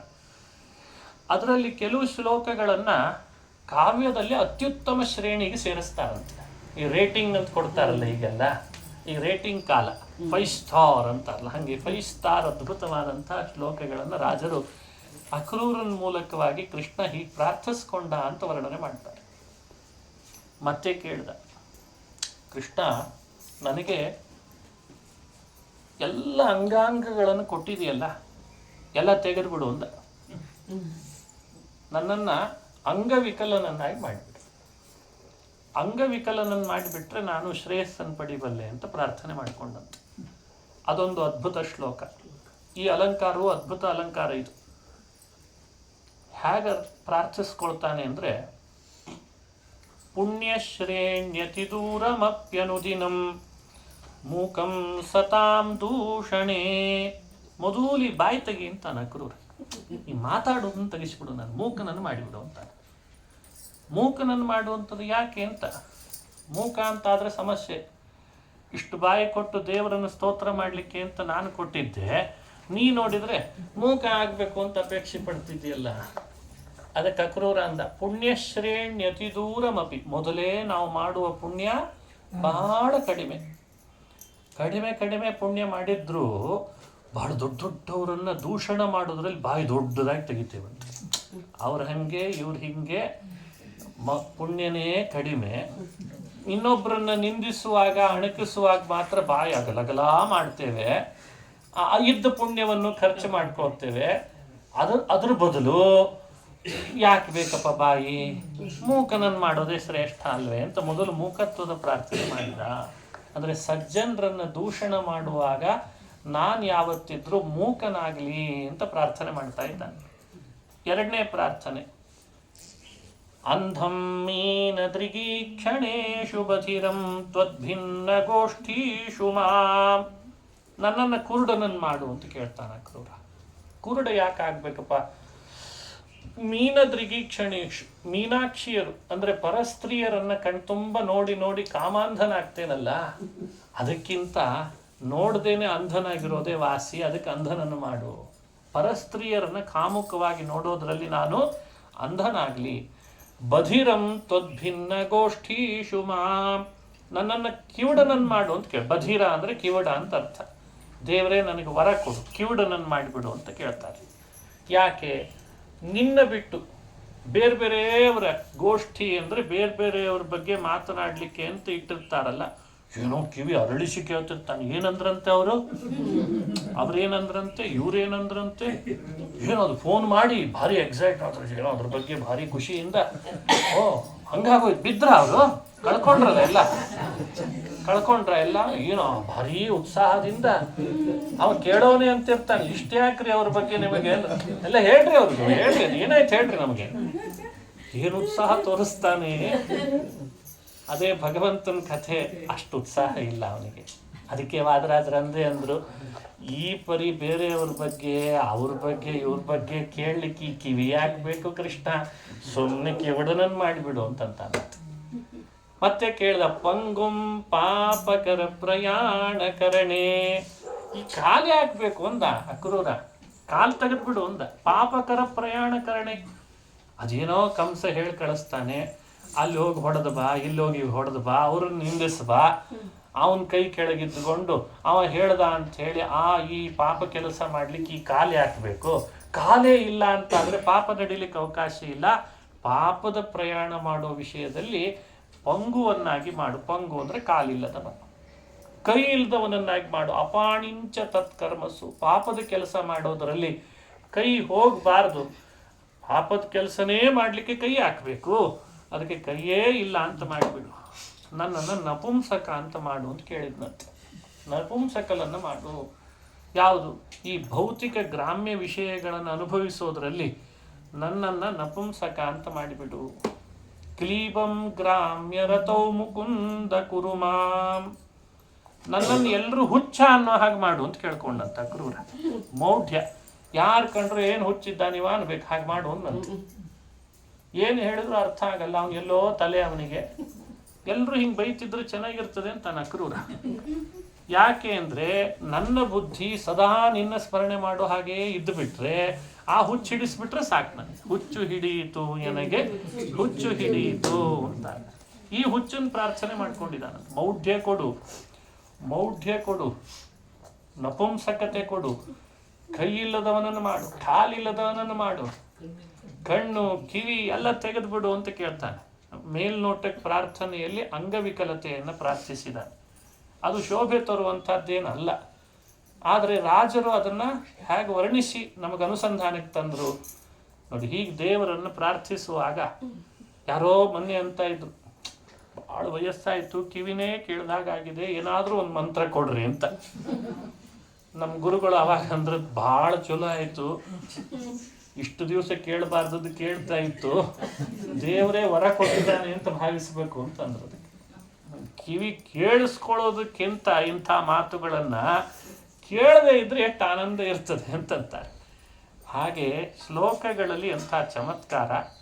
ದೇವರನ್ನು ಪ್ರಾರ್ಥಿಸುವ ಬಗೆ ಏನು, ಭಕ್ತರು ಹೇಗೆ ಮಾಡಬೇಕು ಅದನ್ನೆಲ್ಲ ಹೇಳ್ಕೊಡ್ತಾರೆ ಅಕ್ರೂರನ ಮೂಲಕ. ಯಾವುದು ಲೋಕದಲ್ಲಿ ಬಯಸಬಾರ್ದೋ ದೇವರ ಹತ್ರ ಅದನ್ನು ಬಯಸ್ರಿ ಅಂತ ಹೇಳ್ಕೊಟ್ಬಿಟ್ರು ರಾಜರು. ಸಾಮಾನ್ಯ ಮನುಷ್ಯ ಇದನ್ನು ಇಷ್ಟಪಡಲ್ಲ, ಆದರೆ ಇದನ್ನೇ ಕೇಳ್ಕೊಳ್ರಿ, ಆದರೆ ವಿಷಯ ಬದಲಾಯಿಸ್ರಿ ಅಂತ ಹೇಳಿದ್ರು. ಸ್ಥಾನ ಬದಲಾಯಿಸ್ರಿ.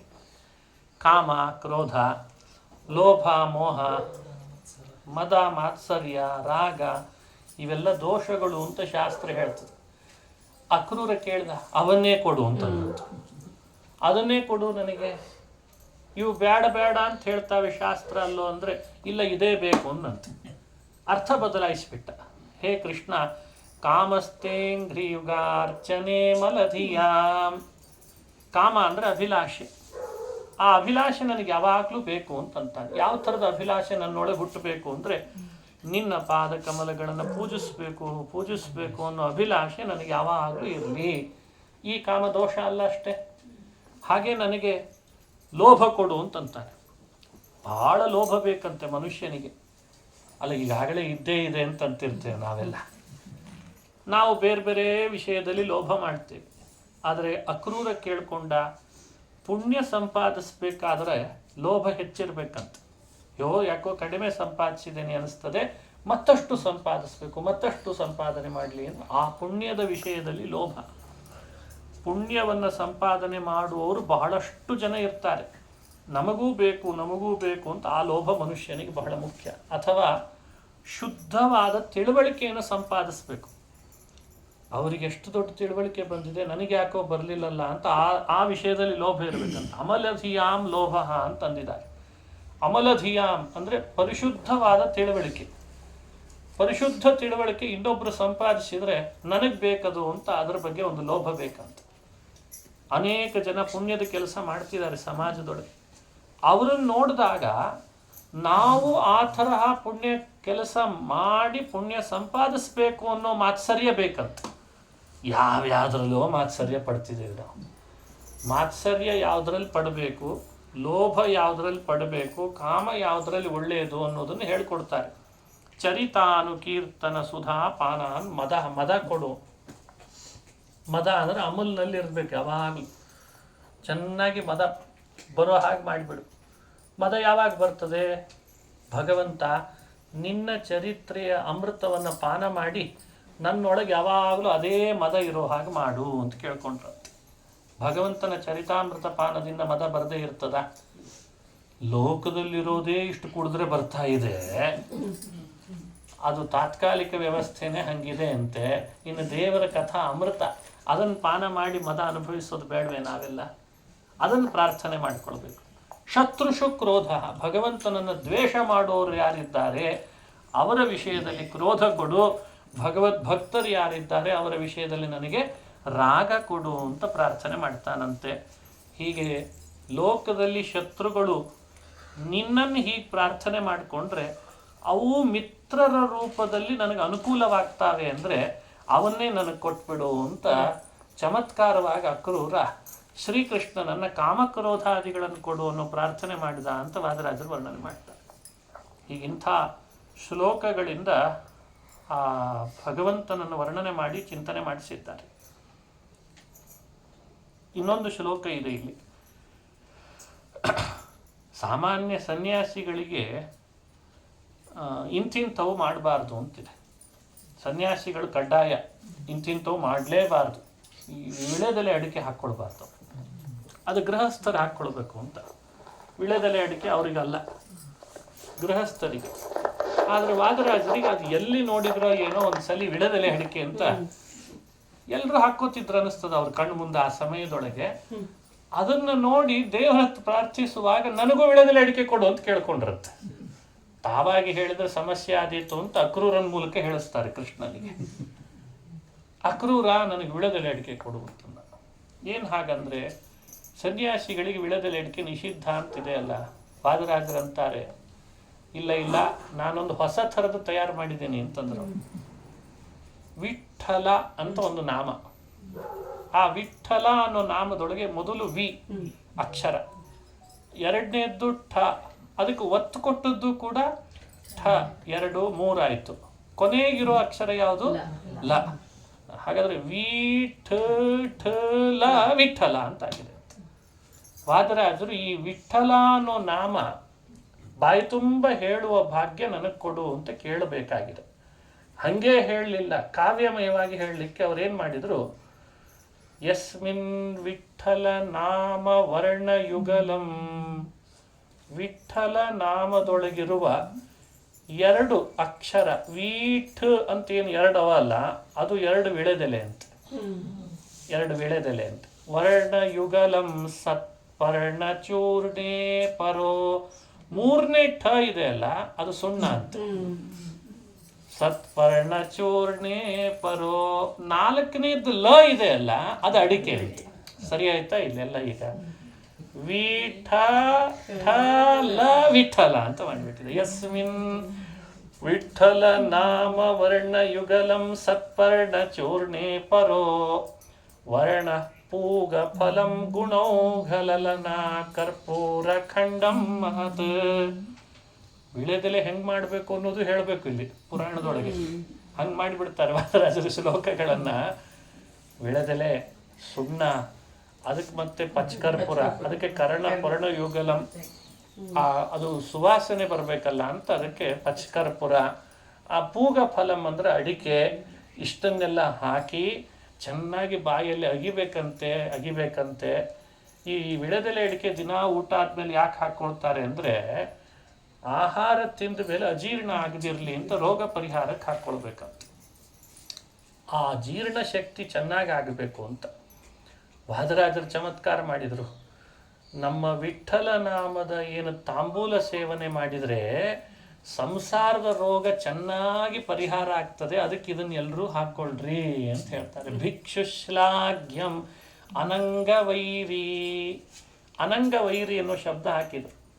ವಿಳೆದೆಲೆ ಅಡಿಕೆ ದಿನ ಸೇವನೆ ಮಾಡಿದರೆ ಕಾಮೋದ್ರೇಕ ಜಾಸ್ತಿ ಆಗ್ತದೆ. ವಿಠಲ ನಾಮ ಹೇಳಿದರೆ ಕಾಮೋದ್ರೇಕ ಕಡಿಮೆ ಆಗ್ತದೆ. ಅದಕ್ಕೆ ಆ ವಿಳೆದೆಲೆ ಅಡಿಕೆ ಅನಂಗ ಮಿತ್ರ. ನಾವು ಹೇಳ್ತಾ ಇರೋ ವಿಠಲ ಅನ್ನೋ ವಿಳೆದೆಲೆ ಅಡಿಕೆ ಇದೆಯಲ್ಲ, ಅದು ತಾಂಬೂಲ ಅನಂಗ ವೈರಿ. ಅದು ಭಿಕ್ಷುಶ್ಲಾಘ್ಯ ಅಲ್ಲ. ಅಂದ್ರೆ ಯತಿಗಳು ತಾಂಬೂಲ ಸೇವನೆ ಮಾಡೋದಿಲ್ಲ, ಆದ್ದರಿಂದ ಅದು ಭಿಕ್ಷುಶ್ಲಾಘ್ಯ ಅಲ್ಲ. ವಿಠಲ ನಾಮ ಅನ್ನೋ ತಾಂಬೂಲ ಇದು ಭಿಕ್ಷುಗಳಿಗೂ ಶ್ಲಾಘ್ಯ. ಭಿಕ್ಷುಶ್ಲಾಘ್ಯಮನಂಗ ವೈರಿ ತದಿದಂ ಸಂಸರ್ಪಿ ರಾಗಾಪಹಂ. ಅದೇನಾಗ್ತದೆ, ವಿಳೆದೆಲೆ ಅಡಿಕೆ ಹಾಕೊಂಡಾಗ ಬಾಯೆಲ್ಲ ಕೆಂಪಾಗಿಬಿಡ್ತದೆ. ಭಾರಿ ಭಾರಿ ಭಾರಿ ತುಟಿ ಕೆಂಪಾಗಿ ಬಾಯಿ ಕೆಂಪಾಗ್ತದೆ. ಹಾಗೆ ರಾಗಾವೃತವಾಗ್ತದೆ. ವಾದರಾಜರಂತಾರೆ, ವಿಠಲನ ನಾಮ ಹೇಳ್ತಾ ಇದ್ರೆ ಎಂದೂ ಕೂಡ ನಮಗೆ ಅನುರಾಗ ಮತ್ತೊಂದು ವಿಷಯಗಳಲ್ಲಿ ಬರಲ್ಲ, ಹಾಗಾಗಿ ರಾಗ ಅಪಹ ಆಗಿದೆ ಅಂತ. ಸಂಸಾರ ವೈರಿ ಭಿಕ್ಷುಶ್ಲಾಘ್ಯ, ಇದು ರಾಗವನ್ನು ಕಳೀತದೆ. ಅದಕ್ಕೆ ವಿಠಲ ನಾಮ ಅನ್ನೋ ತಾಂಬೂಲ ಸೇವನೆಯನ್ನ ಮಾಡೋ ಭಾಗ್ಯ ನನಗೆ ಕೊಟ್ಬಿಡು ಕೃಷ್ಣ ಅಂತ ಪ್ರಾರ್ಥನೆ ಮಾಡಿದ್ದಂತ ಅಕ್ರೂರ. ಈಗ ಅಕ್ರೂರನ ಪ್ರಾರ್ಥನೆಯ ಬಗ್ಗೆನೇ ಇಂಥ ಮಾತುಗಳನ್ನು ನಾವು ಅನುಸಂಧಾನ ಮಾಡ್ತೇವೆ.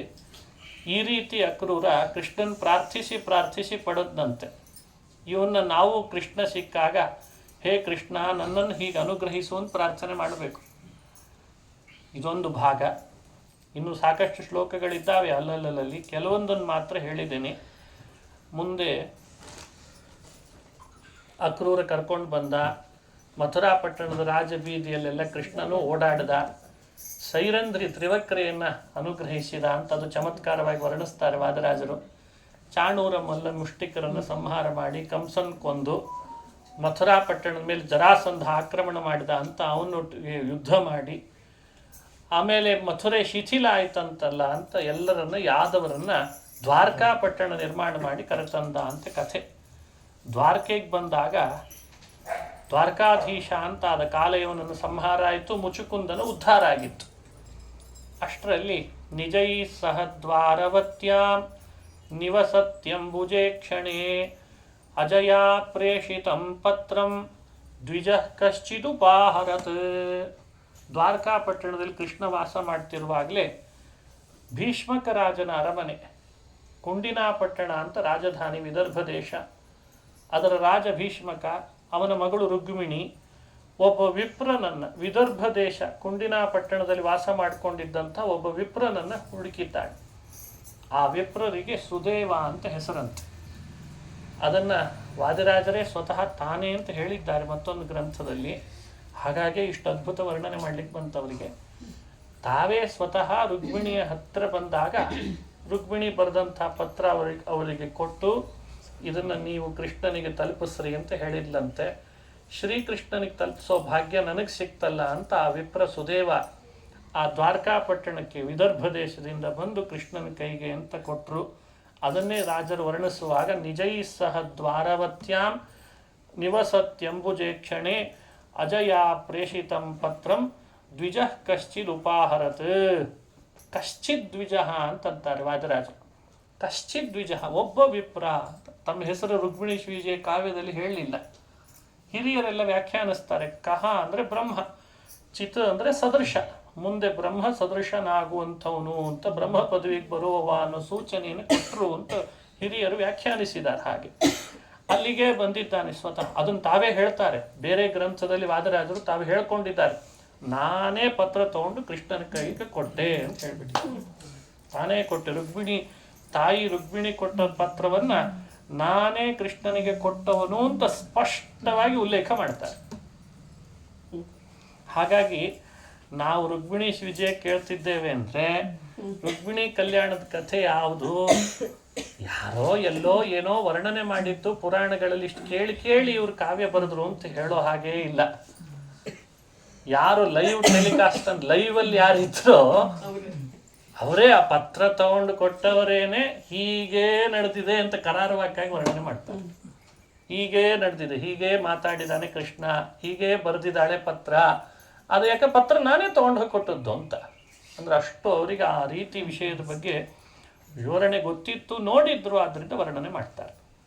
ಆ ಪತ್ರ ತಗೊಂಡು ಕೃಷ್ಣನ ಕೈಗೆ ಬಂದು ತಲುಪಿಸಿದ್ರು. ಶ್ರೀಕೃಷ್ಣ ಆ ಪತ್ರ ನೋಡ್ದ. ಭಾಗವತದಲ್ಲಿ ಆ ಪತ್ರದ ಬಗ್ಗೆ ವಿವರಣೆ ಕೊಡುವಾಗ ಶ್ರುತ್ವಾ ಗುಣಾನ್ ಭುವನ ಸುಂದರ ಸಂಗಮಾಸ್ತೆ ನಿರ್ವಿಶ್ಯ ಕರ್ಣ ವಿವರಂ ಹರತೋಂಗತಾಪಂ ರೂಪಂ ಪರಂ ಭುವನ ಮಂಗಲ ಮಂಗಲಂತೆ ತ್ವಯಚ್ಯುತಾ ವಿಶತಿ ಚಿತ್ತಮ ಪತ್ರಪಂ ಮೇ. ಇದೆಲ್ಲ ಭಾಗವತ ಶ್ಲೋಕ. ಆ ಭಾಗವತ ಶ್ಲೋಕದ್ದೆಲ್ಲ ಸಾರವೂ ಬರಬೇಕು, ಪತ್ರ ಏನು ಬರೆದಿದ್ಲು ಅಂತ ಹೇಳು ಕೂಡ ಎಲ್ರಿಗೆ ಸಂದೇಶದ ರೂಪದಲ್ಲೂ ಇರಬೇಕು. ಅದನ್ನು ವಾದರಾಜರು ವರ್ಣನೆ ಮಾಡ್ತಾರೆ. ಆ ಪತ್ರದಲ್ಲಿ ಹೀಗೆಲ್ಲ ಬರೆದಿದ್ದಾಳಂತೆ ರುಕ್ಮಿಣಿ. ಮೊದಲನೇ ಮಾತು,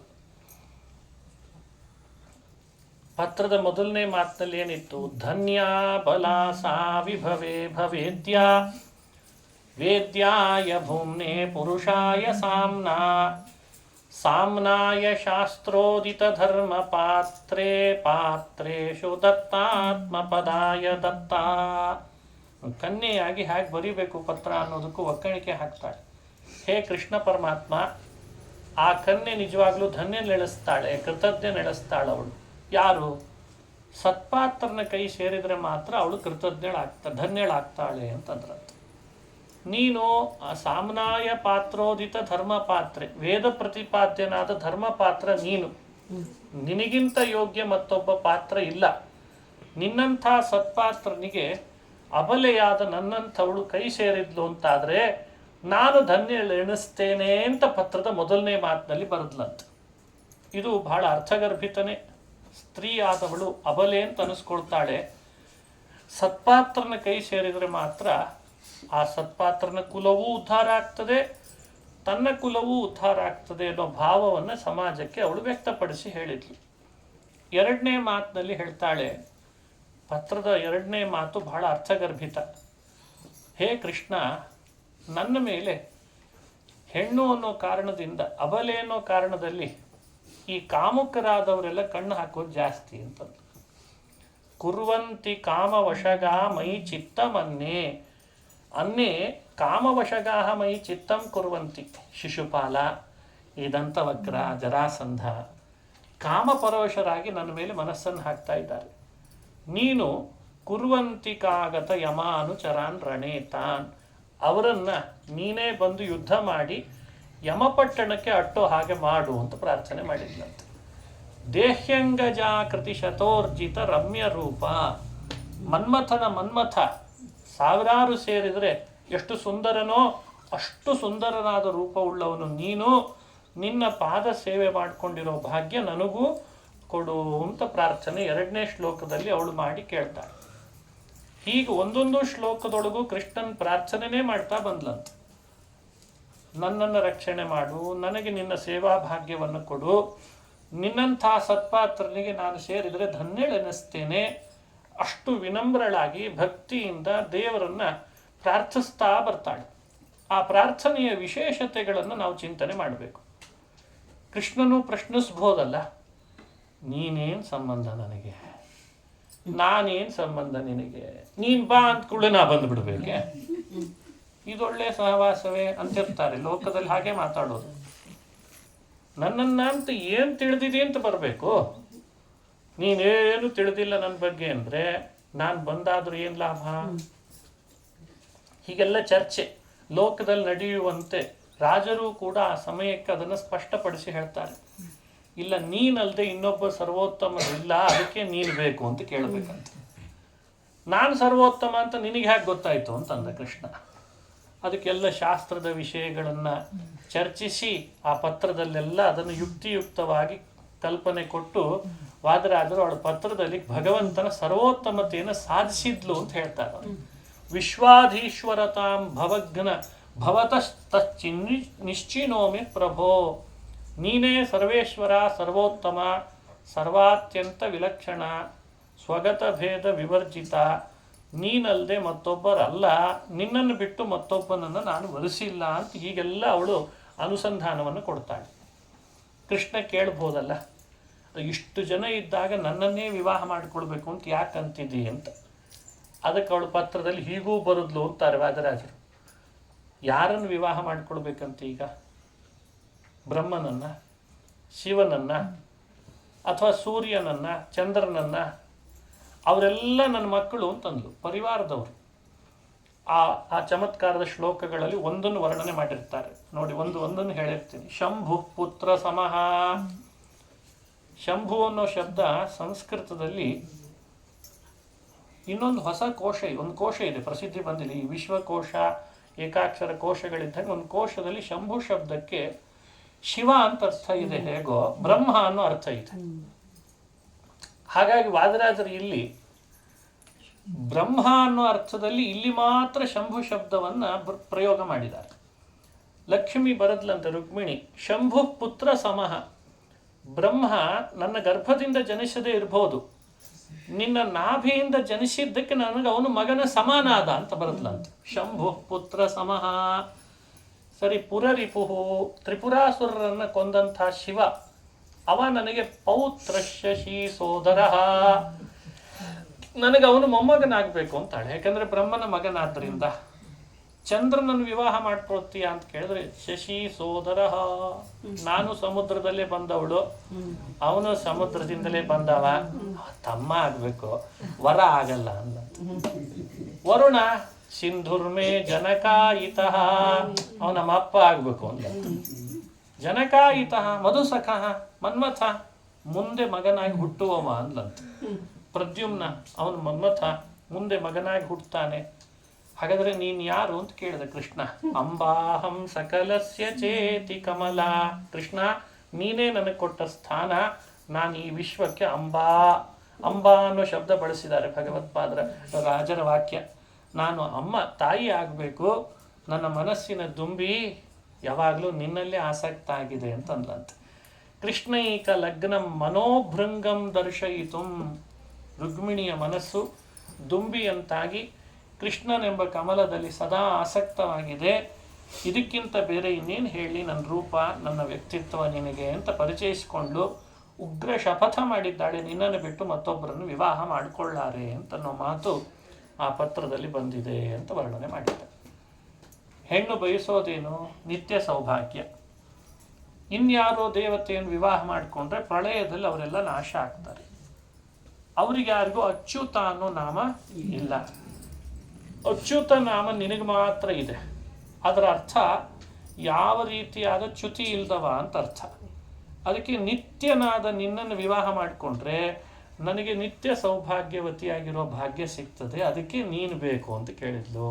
ಇದು ಅಚ್ಯುತ ನಾಮದ ವ್ಯಾಖ್ಯಾನವನ್ನು ಪತ್ರದಲ್ಲಿ ಮಾಡಿದ್ದಾಳೆ ಅಂತ ತಿಳಿಸ್ತಾರೆ. ಹೀಗೆ ಸಾಕಷ್ಟು ವಿವರಣೆ ಇದೆ. ಆ ಗೋಪಿಕಾ ಸ್ತ್ರೀಯರನ್ನು ಆಪತ್ತಿನಿಂದ ರಕ್ಷಿಸಿದ ನೀನು ನನಗೆ ಬಂದ ಆಪತ್ತಿನಿಂದ ರಕ್ಷಿಸದೆ ಹೋದರೆ ನಿನಗೆ ಯಾಕೆ ಬೇಕು ಆಪದ್ ಬಾಂಧವ ಅನ್ನೋ ನಾಮ ಅಂತ ಕೇಳಿದ್ಲಂತ.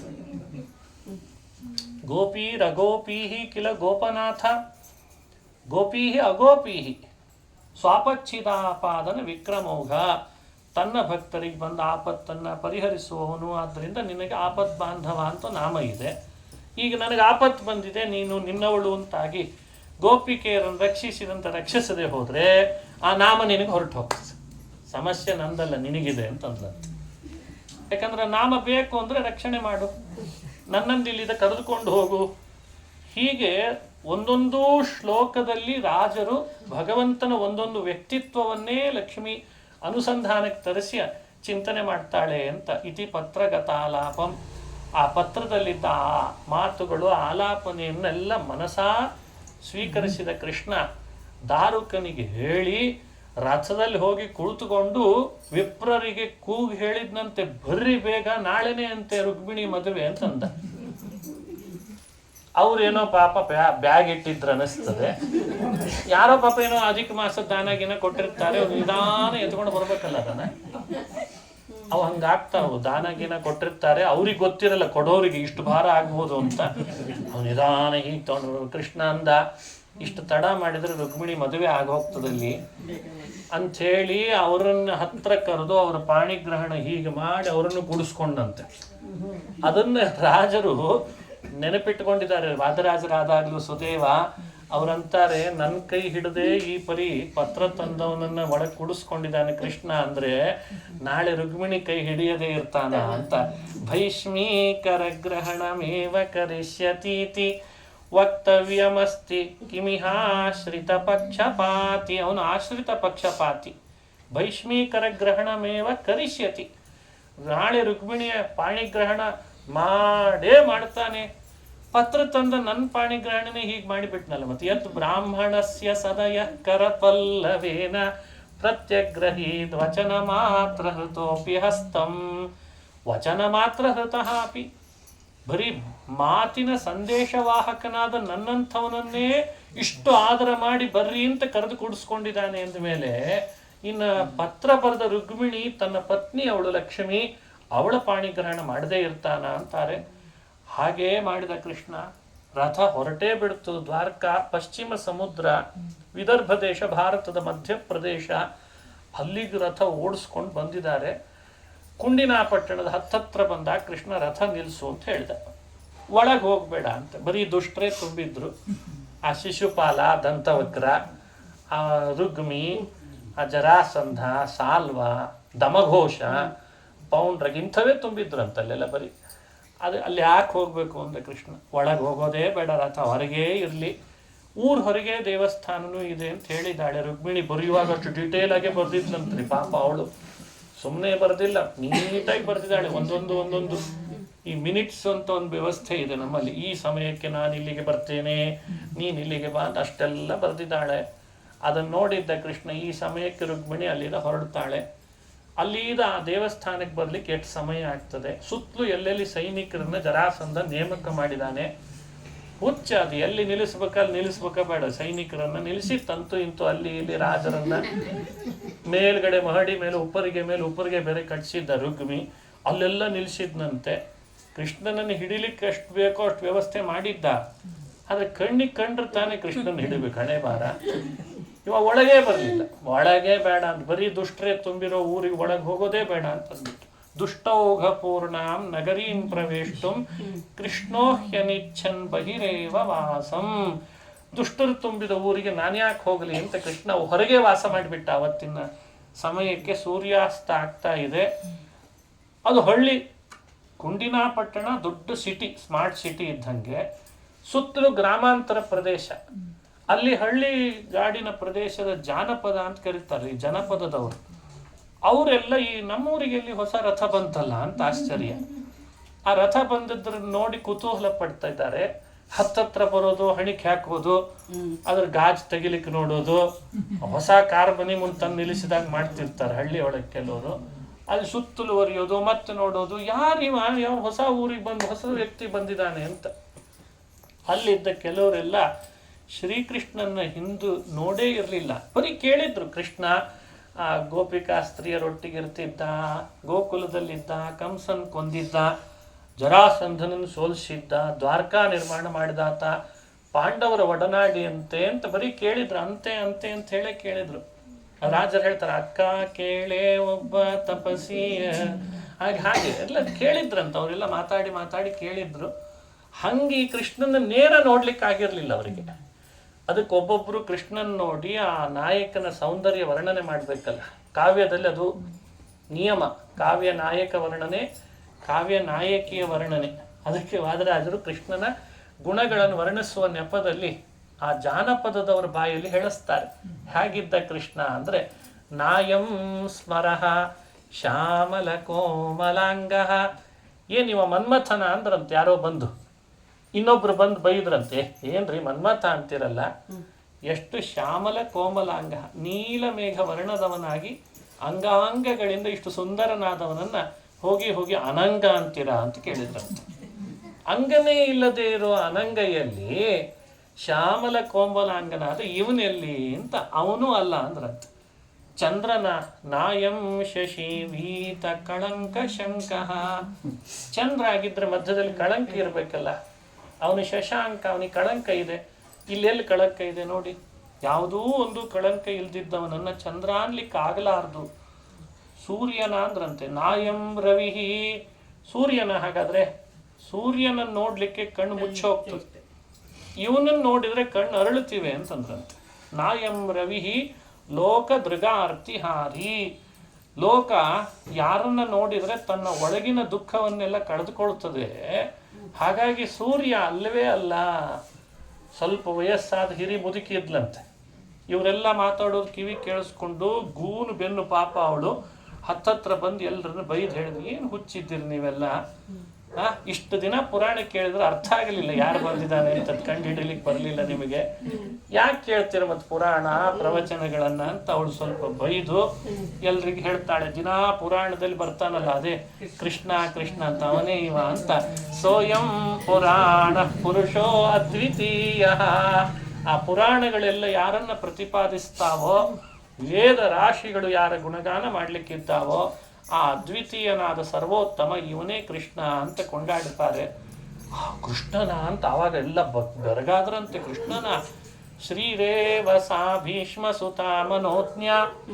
ಆವಾಗ ಎಲ್ಲರೂ ಅನ್ಕೊಂಡ್ರು, ನಾಳೆನೆ ರುಕ್ಮಿಣಿನೇ ಶಿಶುಪಾಲನೆ ಕೊಡ್ತೀನಿ ಅಂತಿದ್ದಾನೆ ಭೀಷ್ಮಕ ರಾಜ. ಒಂದಿನ ತಡೆದಿದ್ರೆ ಈ ವರ ಸಿಕ್ತಿತ್ತಲ್ಲ. ಎಲ್ಲಿ ಮ್ಯಾಟ್ರಿಮೋನಿಯ ಹುಡ್ಕೊಂಡು ಹೋಗಿದ್ನೋ ಏನೋ ಆ ಭೀಷ್ಮಕ ರಾಜ. ಆ ಸೊಟ್ಟ ತಲಿ ಹೆಟ್ಟ ದೇಹ ಕೆಟ್ಟ ಮಾರಿ ಅವನಿಗೆ ಹೋಗಿ ರುಕ್ಮಿಣಿನ ಕೊಡ್ತೀನಿ ಅಂತ ಕೂತಿದ್ದಾನೆ. ಒಂದು ದಿನ ತಡ ಮಾಡಬಾರ್ದೆ, ಎಂಥ ವರ ಇದ್ದಾನಲ್ಲ. ಆ ಜಾನಪದದವ್ರು ಹೀಗೆ ಮಾತನಾಡ್ತಿದ್ರು ಅಂತಾರೆ ವಾದರಾಜರು. ಶ್ರೀರೇವ ಸಾ ಭೀಷ್ಮ ಸುತ ಮನೋಜ್ಞ. ಸಾಕ್ಷಾತ್ ಶ್ರೀರೂಪಳಾದ ಲಕ್ಷ್ಮಿ ಭೀಷ್ಮಕನ ಮಗಳಾಗಿ ರುಕ್ಮಿಣಿಯಾಗಿದ್ದಾಳೆ.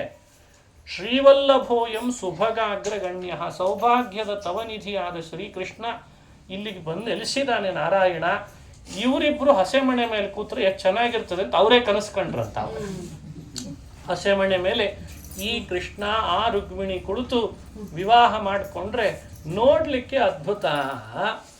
ಆ ವಿಧಿ ಇವರಿಬ್ಬರನ್ನ ಒಂದು ಮಾಡಬೇಕು ಅಂತ ಧಾತಾರಮರ್ಥೇಷ್ಟದಮರ್ಥಯಂತೆ. ಆ ವಿಧಿಯನ್ನು ಅವರೆಲ್ಲ ಬೇಡ್ತಿದ್ರಂತೆ. ಅರ್ಥೇಷ್ಟದಂ ಧಾತಾರಂ ಅರ್ಥಯಂತೆ. ಅವ್ರು ಪ್ರಾರ್ಥನೆ ಮಾಡಿಕೊಂಡ್ರು ಅನ್ನೋ ಸಂದರ್ಭವನ್ನು ವಾದರಾಜರು ಕಾವ್ಯದಲ್ಲಿ ವರ್ಣಿಸ್ತಾರೆ. ಅಂದರೆ ಒಂದು ವಿವಾಹ ಅಂತ ಆಗಬೇಕಾದ್ರೆ ಎಷ್ಟು ಜನರ ಪ್ರಾರ್ಥನೆ ಅದ್ರ ಹಿಂದಿರ್ತದೆ ಅನ್ನಲಿಕ್ಕೆ ಈ ಜಾನಪದದವ್ರ ಪ್ರಾರ್ಥನೆಯೂ ಕೃಷ್ಣ ರುಕ್ಮಿಣಿಯರ ಕಲ್ಯಾಣಕ್ಕೆ ಕಾರಣ ಆಗಿತ್ತು ಅನ್ನೋ ಹಾಗೆ ರಾಜರು ಅನುಸಂಧಾನ ಮಾಡಿಸ್ತಾರೆ. ಆಮೇಲೆ ಸೂರ್ಯಾಸ್ತ ಆಯಿತು, ರಾತ್ರಿ ಕಳೆದ. ಕೃಷ್ಣ ಬೆಳಗಿನ ಹೊತ್ತಿಗೆ ರುಕ್ಮಿಣಿನ ಕರ್ಕೊಂಡು ಬರಲಿಕ್ಕೆ ಅಂತ ರಥದಲ್ಲಿ ಕೂತ್ಕೊಂಡು ಹೊರಟಿದ್ದಾನೆ. ರುಕ್ಮಿಣಿ ಅವತ್ತಿನ ದಿನ ಕೃಷ್ಣ ಬಂದೇ ಬರ್ತಾನೆ ಅಂತ ಅವಳಿಗೆ ಖಾತ್ರಿ. ಬೇರೆಯವ್ರಿಗಾದ್ರೆ ಸ್ವಲ್ಪ SMS ಬಂತೋ ಇಲ್ಲೋ ಇಂಥವೇನೋ ಮಾಡ್ತಿರ್ತಾನೆ. ಅದು ರುಕ್ಮಿಣಿ ಕೃಷ್ಣರ ಕಥೆ. ಅವಳು ಬಂದೇ ಬರ್ತಾನೆ ಕೃಷ್ಣ, ನನ್ನ ಬಿಟ್ಟು ಎಲ್ಲಿ ಹೋಗ್ತಾನೆ, ಬಂದೇ ಬರ್ತಾನೆ ಅಂತ ಅವಳಿಗೆ ನಿಶ್ಚಯ. ಹಾಗಾಗಿ ಆ ರುಕ್ಮಿಣಿಗೆ ಆತಂಕ ಇಲ್ಲ. ಆದರೆ ಸುತ್ತಲೂ ವರದಂತೆ ಆತಂಕದಂತೆ ನಟಿಸುವ ಹಾಗೆ ಕಣ್ಣು ಆ ಕಡೆ ಈ ಕಡೆ ನೋಡುವಂತೆ ಮಾಡ್ತಾಳೆ. ತಲೆ ತುಂಬ ಎಣ್ಣೆ ಸ್ನಾನ ಮಾಡಿ ನೀಳವಾದ ಗುಂಗುರು ಕೂದಲು ಹರಡಿದಾಳೆ. ನಡುಪಟ್ಟಿ ಕಟ್ಟಿದಾಳೆ. ಮಿಂಚಿನ ಹೊಳಪಿನ ಸೀರೆ ಉಟ್ಟಿದ್ದಾಳೆ. ಕಾಲ್ಗೆಜ್ಜೆ ಕಟ್ಟಿದಾಳೆ. ಆಗತಾನೆ ಯೌವನಕ್ಕೆ ಕಾಲಿಟ್ಟ ರುಕ್ಮಿಣಿಯ ರೂಪವನ್ನು ನೋಡಲಿಕ್ಕೆ ಆನಂದ. ಬ್ರಹ್ಮಾದಿ ದೇವತೆಗಳು ನಮ್ಮ ಜಗನ್ಮಾತೆಯವಳು ಅಂತ ಆನಂದಪಟ್ಟು ನೋಡ್ತಿದ್ದಾರೆ. ಅವಳು ಹೆಜ್ಜೆಯ ಮೇಲೊಂದು ಹೆಜ್ಜೆಯ ನಿಕ್ಕುತ್ತ ನಿಧಾನ ಹೆಜ್ಜೆಯ ಮೇಲೊಂದು ಹೆಜ್ಜೆ ಇಡ್ತಾ ಸರಿ ಸಮಯಕ್ಕೆ ಕುಲದೇವತಾ ಯಾತ್ರೆ ಅಂಥೇಳಿ ಉತ್ಸವದ ರೂಪದಲ್ಲಿ ಬಂದ್ಲು. ದರ್ಶನ ಮಾಡಿದ್ಲು ಶಿವನನ್ನ, ಪಾರ್ವತಿಯನ್ನ, ಶಚಿಯನ್ನ. ಅಷ್ಟರಲ್ಲೇ ಕೃಷ್ಣನ ರಥ ಬಂದಿದೆಯೋ ಇಲ್ಲೋ ಅಂತ ತನ್ನ ಮುಖದ ಮೇಲಿದ್ದ ಕೂದಲನ್ನು ಸ್ವಲ್ಪ ಹಿಂಬದಿಗೆ ಸರಿಸಿ, ಆ ಸರಿಸಿದ ಕೂಡಲೇ ಸೂರ್ಯನ ಕಿರಣ ಅವಳ ಮುಖದ ಮೇಲೆ ಬಿತ್ತಂತೆ. ಆ ಕಿರಣ ಬಿದ್ದಾಗ ಅವಳ ಮುಖದ ಕಾಂತಿ ನೋಡಿ ಸುತ್ತಲೂ ಸೇರಿದ ಸೈನಿಕರಿಗೆ ಕಾಮ ಆವೇಶ ಆಯಿತು. ಕಾಮನ ಬಾಣ, ಮನ್ಮಥನ ಬಾಣಕ್ಕೆ ವಶರಾಗಿ ಮೂರ್ಛೆಗೊಂಡ್ರಂತೆ ಸೈನಿಕರು. ಅಷ್ಟರಲ್ಲಿ ಕೃಷ್ಣ ಬಂದಾಗಿತ್ತಂತೆ. ಬಂದ ಕೃಷ್ಣ ಸಾರಥಿಗೆ ಹೇಳಿದ್ದ, ರಥ ಓಡಿಸ್ತಿರು, ನಿಲ್ಲಿಸ್ಬೇಡ ಅಂದಿದ್ದಂತೆ. ಅವನಿಗೆ ಆತಂಕ ಪಾಪ. ಅಲ್ಲ ಕೃಷ್ಣನ ಓಡಿಸ್ತಿದ್ರೆ ರುಕ್ಮಿಣಿನ ಹ್ಯಾಕೆ ಕರ್ಕೊಳ್ತು, ಆ ಚಿಂತೆ ನಿನಗೆ ಬೇಡ ಅಂದಿದ್ದಂತೆ. ನಾನು ಹ್ಯಾಕೆ ಹೇಳ್ತೀನಿ, ನೀವು ಓಡಿಸ್ತಿರೋ, ರುಕ್ಮಿಣಿ ಚಿಂತೆ ನಾ ಮಾಡ್ತೀನಿ, ರಥದ ಯೋಚನೆ ನೀ ಮಾಡು ಅಂದ. ಆ ವೇಗದಲ್ಲೇ ಬಂದಿದೆ ರಥ. ಸ್ವಜನಕ ಗೃಹ ದೇವಂ ಪೌತ್ರಮಾರಾಧ್ಯ ಭೈಷ್ಮೀ ನಿಜಮಥ ಗೃಹ ದೇವಂ ಮಾಧವಂ ದ್ರಷ್ಟು ಕಾಮ. ಬಂದಂಥ ಕೃಷ್ಣನನ್ನು ನೋಡಿ ಮೈ ತುಂಬ ರೋಮಾಂಚನಗೊಂಡಿದ್ದಾಳೆ ರುಕ್ಮಿಣಿ. ಆ ರಥದಲ್ಲೇ ಇದ್ದ ಕೃಷ್ಣ ಕೈ ಚಾಚಿದ್ದಂತೆ. ಹತ್ತಿರಕ್ಕೆ ಬಂದಾಗ ಅವಳೂ ಕೂಡ ಕೈ ಕೊಟ್ಟಿದ್ದಾಳೆ. ಅಲ್ಲೇ ಪಾಣಿಗ್ರಹಣ ಆಯಿತು ಅಂತಂತಾರೆ ವಾದರಾಜರು. ಪಾಣಿಗ್ರಹಣ ಮಾಡಿ ರುಕ್ಮಿಣಿಯ ನಡುವಿಗೆ ಕೈ ಹಾಕಿ ಹಾರಿಸಿ ಎತ್ತಿ ಕುಡಿಸ್ಕೊಂಡ. ಮತ್ತಷ್ಟು ರುಕ್ಮಿಣಿಯನ್ನು ಹತ್ತಿರ ಕರೆದ, ನಡುವಿಗೆ ಕೈ ಹಾಕಿ ಆಲಿಂಗಿಸಿಕೊಂಡು ರಥ ಇನ್ನೂ ವೇಗವಾಗಿ ಹೋಗಲಿ ಅಂತ ಆದೇಶಿಸಿ ಅವಳ ಕಣ್ಣಲ್ಲೇ ಕಣ್ಣಿಟ್ಟು ಮತ್ತಷ್ಟು ನೋಡ್ತಾ ನೋಡ್ತಾ ಕಣ್ಣಿನಿಂದ ಮಾತನಾಡಿದ ಅಂತಾರೆ ವಾದರಾಜರು. ಇದೊಂದು ಅದ್ಭುತವಾದ ವಿವರಣೆ. ವಾತ್ಸಾಯನ ಕಾಮಶಾಸ್ತ್ರ ಅಂತ ರಚನೆ ಮಾಡಿದ್ದಾನೆ. ಆತ ಆ ಶಾಸ್ತ್ರದೊಳಗೆ ಹೇಳ್ತಾನೆ, ಎರಡು ಗಂಡು ಹೆಣ್ಣಿನ ಮಧ್ಯದಲ್ಲಿ ಮೊಟ್ಟ ಮೊದಲನೇ ಪ್ರೀತಿಯ ಮೊದಲನೇ ಉತ್ಪತ್ತಿ ಕಣ್ಣಿನಿಂದಲೇ ಆಗೋದಂತ. ಹಾಗಾಗಿ ಈಗೆಲ್ಲ ಇಂಗ್ಲೀಷ್ನಲ್ಲಿ ಏನೋ ಹೇಳ್ತಾರೆ, ಫಸ್ಟ್ ಸೈಟ್ ಅಂತ ಕರೀತಾರೆ ಅದಕ್ಕೆಲ್ಲ. ಅವನು ವಾತ್ಸಾಯನ ಬರೆದದ್ದು. ಅವನದೆಲ್ಲ ಕಳತನ ಮಾಡಿ ಇಂಗ್ಲೀಷ್ನಲ್ಲಿ ಬರೆದು ನಂದು ಅಂತ ಬೋರ್ಡ್ ಹಾಕ್ಕೊಂಡ್ರೆ ಹೆಂಗಪ್ಪ. ಅದ್ಭುತ, ಅವನ ಶಾಸ್ತ್ರನೇ ಅದ್ಭುತ. ಅದು ನಮಗೆ ಎಷ್ಟು ಮೋಕ್ಷಕ್ಕೆ ಯೋಗ್ಯ ಅನ್ನೋ ವಿಚಾರ ಆಮೇಲೆ. ಆದರೆ ಸಹಜವಾಗಿ ಗಂಡು ಹೆಣ್ಣಿನಲ್ಲಿ ಹುಟ್ಟಿದ ಪ್ರೀತಿಗೆ ಕಣ್ಣೇ ಮುಖ್ಯ ಅಂತ ಹೇಳ್ತಾನೆ. ಹಾಗೆ ಪ್ರಥಮ ದರ್ಶನ, ಆಮೇಲೆ ಪ್ರಥಮ ಸ್ಪರ್ಶ, ಆಮೇಲೆ ಪ್ರಥಮ ಚುಂಬನ ಅಂತ ಒಂದು ಹಂತವನ್ನು ವ್ಯವಸ್ಥಿತವಾಗಿ ಹೇಳ್ತಾನೆ ಇಲ್ಲಿಗ. ಬಹಳ ದೊಡ್ಡ ಶಾಸ್ತ್ರ ಅದು. ಅದನ್ನೆಲ್ಲ ಯೋಚಿಸಿದರೆ ಕೃಷ್ಣ ನಾಯಕ ನಟ, ರುಕ್ಮಿಣಿ ನಾಯಕಿ. ಆ ನಾಯಕ ನಾಯಕಿಯರಲ್ಲಿ ಬಂದಂಥ ಅಪೂರ್ವ ಸಮ್ಮಿಲನವನ್ನು ವಾದರಾಜರು ಕಾವ್ಯಮಯವಾಗಿ ಭಾರಿ ಅದ್ಭುತವಾಗಿ ವರ್ಣಿಸ್ತಾರೆ. ಕೃಷ್ಣನ್ ನೋಡಿದಾಗ ನೋಡಿದ ರುಕ್ಮಿಣಿಗೆ ಸಹಜವಾಗೇ ದೇಹದಲ್ಲಿ ರೋಮಾಂಚನ ಆಯ್ತಂತೆ. ಇದು ಒಂದು ಪ್ರೀತಿಯ ಮತ್ತೊಂದು ಸಂಕೇತ ಅಂತ ವರ್ಣನೆ ಮಾಡ್ತಾರೆ. ತದನು ಮದನ ಬಂದಿ ಭೂತ ಚಿತ್ತೇಶು ಭೂಪೇಶು ಅವಿದಿತ ಗತಿರುದ್ಯತು ರೋಮರಾಜಿಂ ಪ್ರಹರ್ಷಾತ್. ಬಂದ ಕೃಷ್ಣ ಬಿರುಗಾಳಿ ಬಂದಾಗ ಆಯ್ತು. ಯಾರಿಗೂ ಕೃಷ್ಣ ಬಂದ ಅಂತ ಗೊತ್ತಾಗಿಲ್ಲಂತೆ. ಆ ರೋಮರಾಜಿಂ ಪ್ರಹರ್ಷಾತ್, ರುಕ್ಮಿಣಿಯ ರೋಮಾಂಚನಗೊಂಡದ್ದಕ್ಕೆ ಅವಳಿಗೆ ನನ್ನ ಯಜಮಾನ ಬಂದ ಅಂತ ಆ ಭಾವನೆ ಬಂದಾಗಿದೆ. ಕಣ್ಣು ನೋಡ್ತಾಳೆ, ತೆಗೆದು ಕೃಷ್ಣನೇ ಎದುರುಗಡೆ ಇದ್ದು ಬಿಟ್ಟನಂತೆ ತಕ್ಷಣಕ್ಕೆ. ವಿಕಸಿತ ನಯನಾಬ್ಜೋದ್ಭೂತ ಹರ್ಷಾಂಬುಧಾರ, ಕಣ್ಣರಳಿಸಿದಾಳೆ, ದೇಹ ಪುಳಕಿತಗೊಂಡಿದೆ. ಆನಂದದಿಂದ ಕೃಷ್ಣನ ರಥವನ್ನು ಏರುವಾಗ ಯಾವ ಸ್ವಲ್ಪವೂ ಅವಳ ಮನಸ್ಸಿನೊಳಗೆ ಸಂಕೋಚ ಇಲ್ಲಂತೆ. ನಿಜ ರಥ ಮಧಿರೋಪ್ಯ ಸ್ವಾಂ ಪ್ರಪೇದೆ ಸ್ವತಂತ್ರ.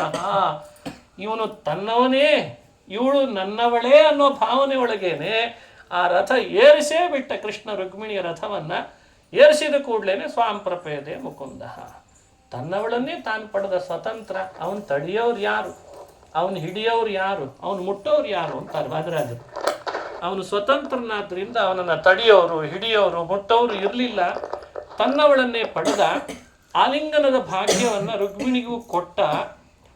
ಮುನ್ಮುಂದೆ ರಥ ಸಾಗದ ಹಾಗೆ ಈ ಶಿಶುಪಾಲನಿಗೆ ವಿಷಯ ಹೇಳಿದ್ರು. ಅದು ಕನ್ನಡಿ ಮುಂದೆ ಕೂತಿತ್ತದು, ಹುಚ್ಚ. ಹಿಂದೆ ರಾವಣನಾಗಿತ್ತದು. ಯಾರಿಗೂ ಹೇಳದೆ ಕೇಳದೆ ಭಿಕ್ಷು ವೇಷದಲ್ಲಿ ಬಂದಿತ್ತು ಪಂಚವಟಿಗೆ. ಆ ಮಾರೀಚನನ್ನು ಬೇರೆ ಜಿಂಕೆಯಾಗು, ರಾಮನನ್ನು ನೀ ಆ ಕಡೆ ಕರ್ಕೊಂಡು ಹೋಗು, ನಾ ಸೀತೆಯನ್ನು ಅಪಹರಿಸ್ತೀನಿ ಅಂತ ಬಂದಿತ್ತು. ಇದು ಶೌರ್ಯ ಇರೋರು ಮಾಡೋ ಕೆಲಸ ಅಲ್ಲ ಅನ್ನೋದು. ನಿಜ ಪರಾಕ್ರಮ ಇರೋರು ತಾವಾಗೇ ಬಂದು ಶೌರ್ಯವನ್ನು ಕೊಡಬೇಕಲ್ವೇ. ಅದು ಹಂಗೆ ಮಾಡಿತ್ತು. ಅದಕ್ಕೆ ಕೃಷ್ಣ ತೋರಿಸಿದ, ನೀನು ಹೇಗೆ ಮಾಡ್ದಿ, ನಾನು ಹೇಗೆ ಮಾಡ್ದಿ ಅಂತ ತೋರಿಸಿದ್ದಂತೆ. ನಿನ್ನ ಹಂಗೆ ನಾನಲ್ಲ ಅಂದ. ನಾನು ವೇಷ ಬದಲಾಯಿಸ್ಕೊಂಡು ಬಂದಿಲ್ಲ, ನಾನು ಇನ್ಯಾರೋ ಮಾರೀಚನಂತೆ ಇನ್ನೊಬ್ಬನನ್ನು ಉಪಯೋಗಿಸ್ಕೊಳ್ಳಿಲ್ಲ.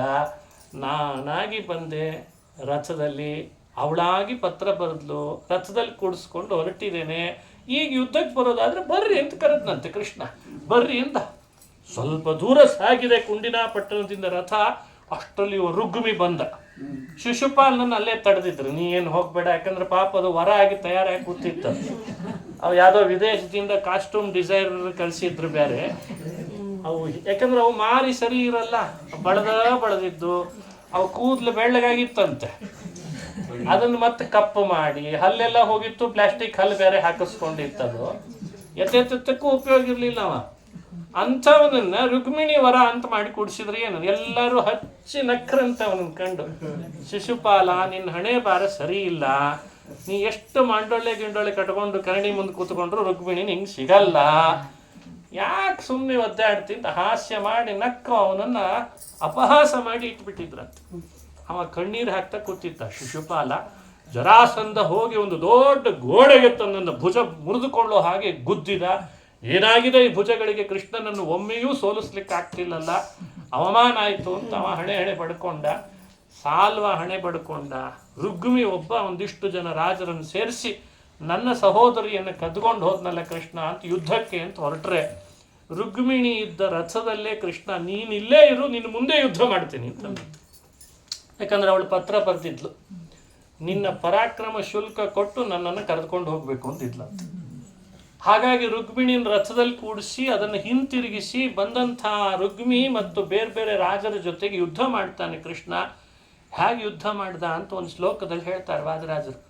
ಏ ಭೈಷ್ಮ್ಯಾ ಪರಿರಂಭಣಂ ಚಕಮಿರೆ, ಯಾರ್ಯಾರು ರುಕ್ಮಿಣಿಯ ಬಗ್ಗೆ ಅಪಹಾಸ ಮಾಡಿ ಆಸೆ ಪಟ್ಟು ದುರಾಸೆ ಪಟ್ಟಿದ್ರೋ ಒಬ್ಬೊಬ್ಬರು ತಲೆ ಕತ್ತರಿಸಿ, ಭುಜ ಕತ್ತರಿಸಿ, ಕಾಲು ಕತ್ತರಿಸಿ, ಟೊಂಕ ಮುರಿದು, ಧ್ವಜ ಕತ್ತರಿಸಿ, ಕುದುರೆಗಳನ್ನು ಕತ್ತರಿಸಿ, ಸಾರಥಿಯನ್ನು ಕೊಂದು ಎಲ್ಲರನ್ನ ಪಲಾಯನ ಮಾಡಿಸಿದ್ದಂತೆ. ಇನ್ನು ಕೊನೆಗೆ ರುಗ್ಮಿ ಉಳ್ಕೊಂಡ. ರಭಸದಿಂದ ಯುದ್ಧ ಮಾಡ್ತಿದ್ದಾನೆ, ಬಿಲ್ಲಿಗೆ ಹೂಡಿ ಬಾಣ. ಕೊನೆಗೊಂದು ಬಾಣ ಹೂಡಿದಾನೆ, ರುಕ್ಮಿಣಿ ಕೈಗೆ ತಡದ್ಲು. ಇನ್ನೇನು ಅವನ ತಲೆನೇ ಕತ್ತರಿಸ್ಬಿಡ್ತಾನೆ ಕೃಷ್ಣ ಅಂತ ತಡದ್ಲು. ಕೃಷ್ಣ ಈಗ ಯಾಕೆ ಈ ವಿವಾಹದ ಸಮಯಕ್ಕೆ ಅಂದದ್ದಕ್ಕೆ ಬಿಟ್ಟಂಥ ಆ ಬಾಣ ಅವನ ತಲೆ ಕೂದಲು ಮಾತ್ರ ಕತ್ತರಿಸ್ಕೊಂಡು ಹೋಯ್ತಂತೆ. ಕಿರೀಟ ಮೊದಲೇ ಕೆಳಗೆ ಬಿದ್ದಿತ್ತು, ಧ್ವಜ ಅಂತೂ ಕತ್ತರಿಸೇ ಬಿಟ್ಟಿದ್ದ ಅವನ ರಥದ ಧ್ವಜ. ತಲೆ ಕೂದಲು ಮಾತ್ರ ಕತ್ತರಿಸ್ಕೊಂಡು ಹೋದರೆ ಅವಮಾನಿತನಾಗಿ ರುಗ್ಮಿ ನನಗೆ ಏನೂ ಬೇಡ ಅಂತ ಭೋಜ ಕಟ್ಟದಲ್ಲಿ ವಾಸ ಮಾಡಿದ್ದಂತ. ಹೋಗಿ ಉಪವಾಸ ಯಾಕೆ ಬೇಕಿತ್ತು ರುಗ್ಮಿಣಿಗೆ ಕೃಷ್ಣನ ವಿರೋಧ ಅಂತ ಅನಿಸ್ಬಿಡ್ತು. ಅವನನ್ನು ಪಲಾಯನ ಮಾಡಿ ಕಳಿಸಿ ಆಮೇಲೆ ದ್ವಾರಕಾ ಪಟ್ಟಣದ ಹತ್ರ ಮೂಲ ಮಾಧವ ಅನ್ನೋ ಒಂದು ಕ್ಷೇತ್ರ ಹೇಳ್ತಾರೆ, ಅಲ್ಲಿ ಕರ್ತಂದ. ಅಲ್ಲಿಗೆ ಬಲರಾಮಾದಿಗಳು ಯಾದವರು ಸೇರಿದರು, ಪಾಂಡವರು ಬಂದರು. ಹರಿಭಕ್ತರಾದ ರಾಜರನ್ನು ಸೇರಿಸಿ ಕೃಷ್ಣ ರುಕ್ಮಿಣಿಯರಲ್ಲಿ ವಾಂಗ್ನಿಶ್ಚಯ ಮಾಡಿ 4 ದಿನಗಳ ಕಾಲ ವಿವಾಹ ಮಾಡಿಕೊಂಡ ಅಂತ ವರ್ಣಿಸ್ತಾರೆ ವಾದರಾಜರು. ನಾಳೆ ದಿವಸ ಈ ಕಲ್ಯಾಣದ ಘಟ್ಟವನ್ನು ಮುಂದುವರಿಸೋಣ ಅಂತ ಹೇಳ್ತಾ ಇವತ್ತಿಗೆ ಇಲ್ಲಿಗೆ ಮುಕ್ತಾಯ ಮಾಡ್ತಾ ಇದ್ದೇನೆ. ಶ್ರೀಕೃಷ್ಣಾರ್ಪಣಮಸ್ತು. ಹರಯೇ ನಮಃ, ಹರಯೇ ನಮಃ.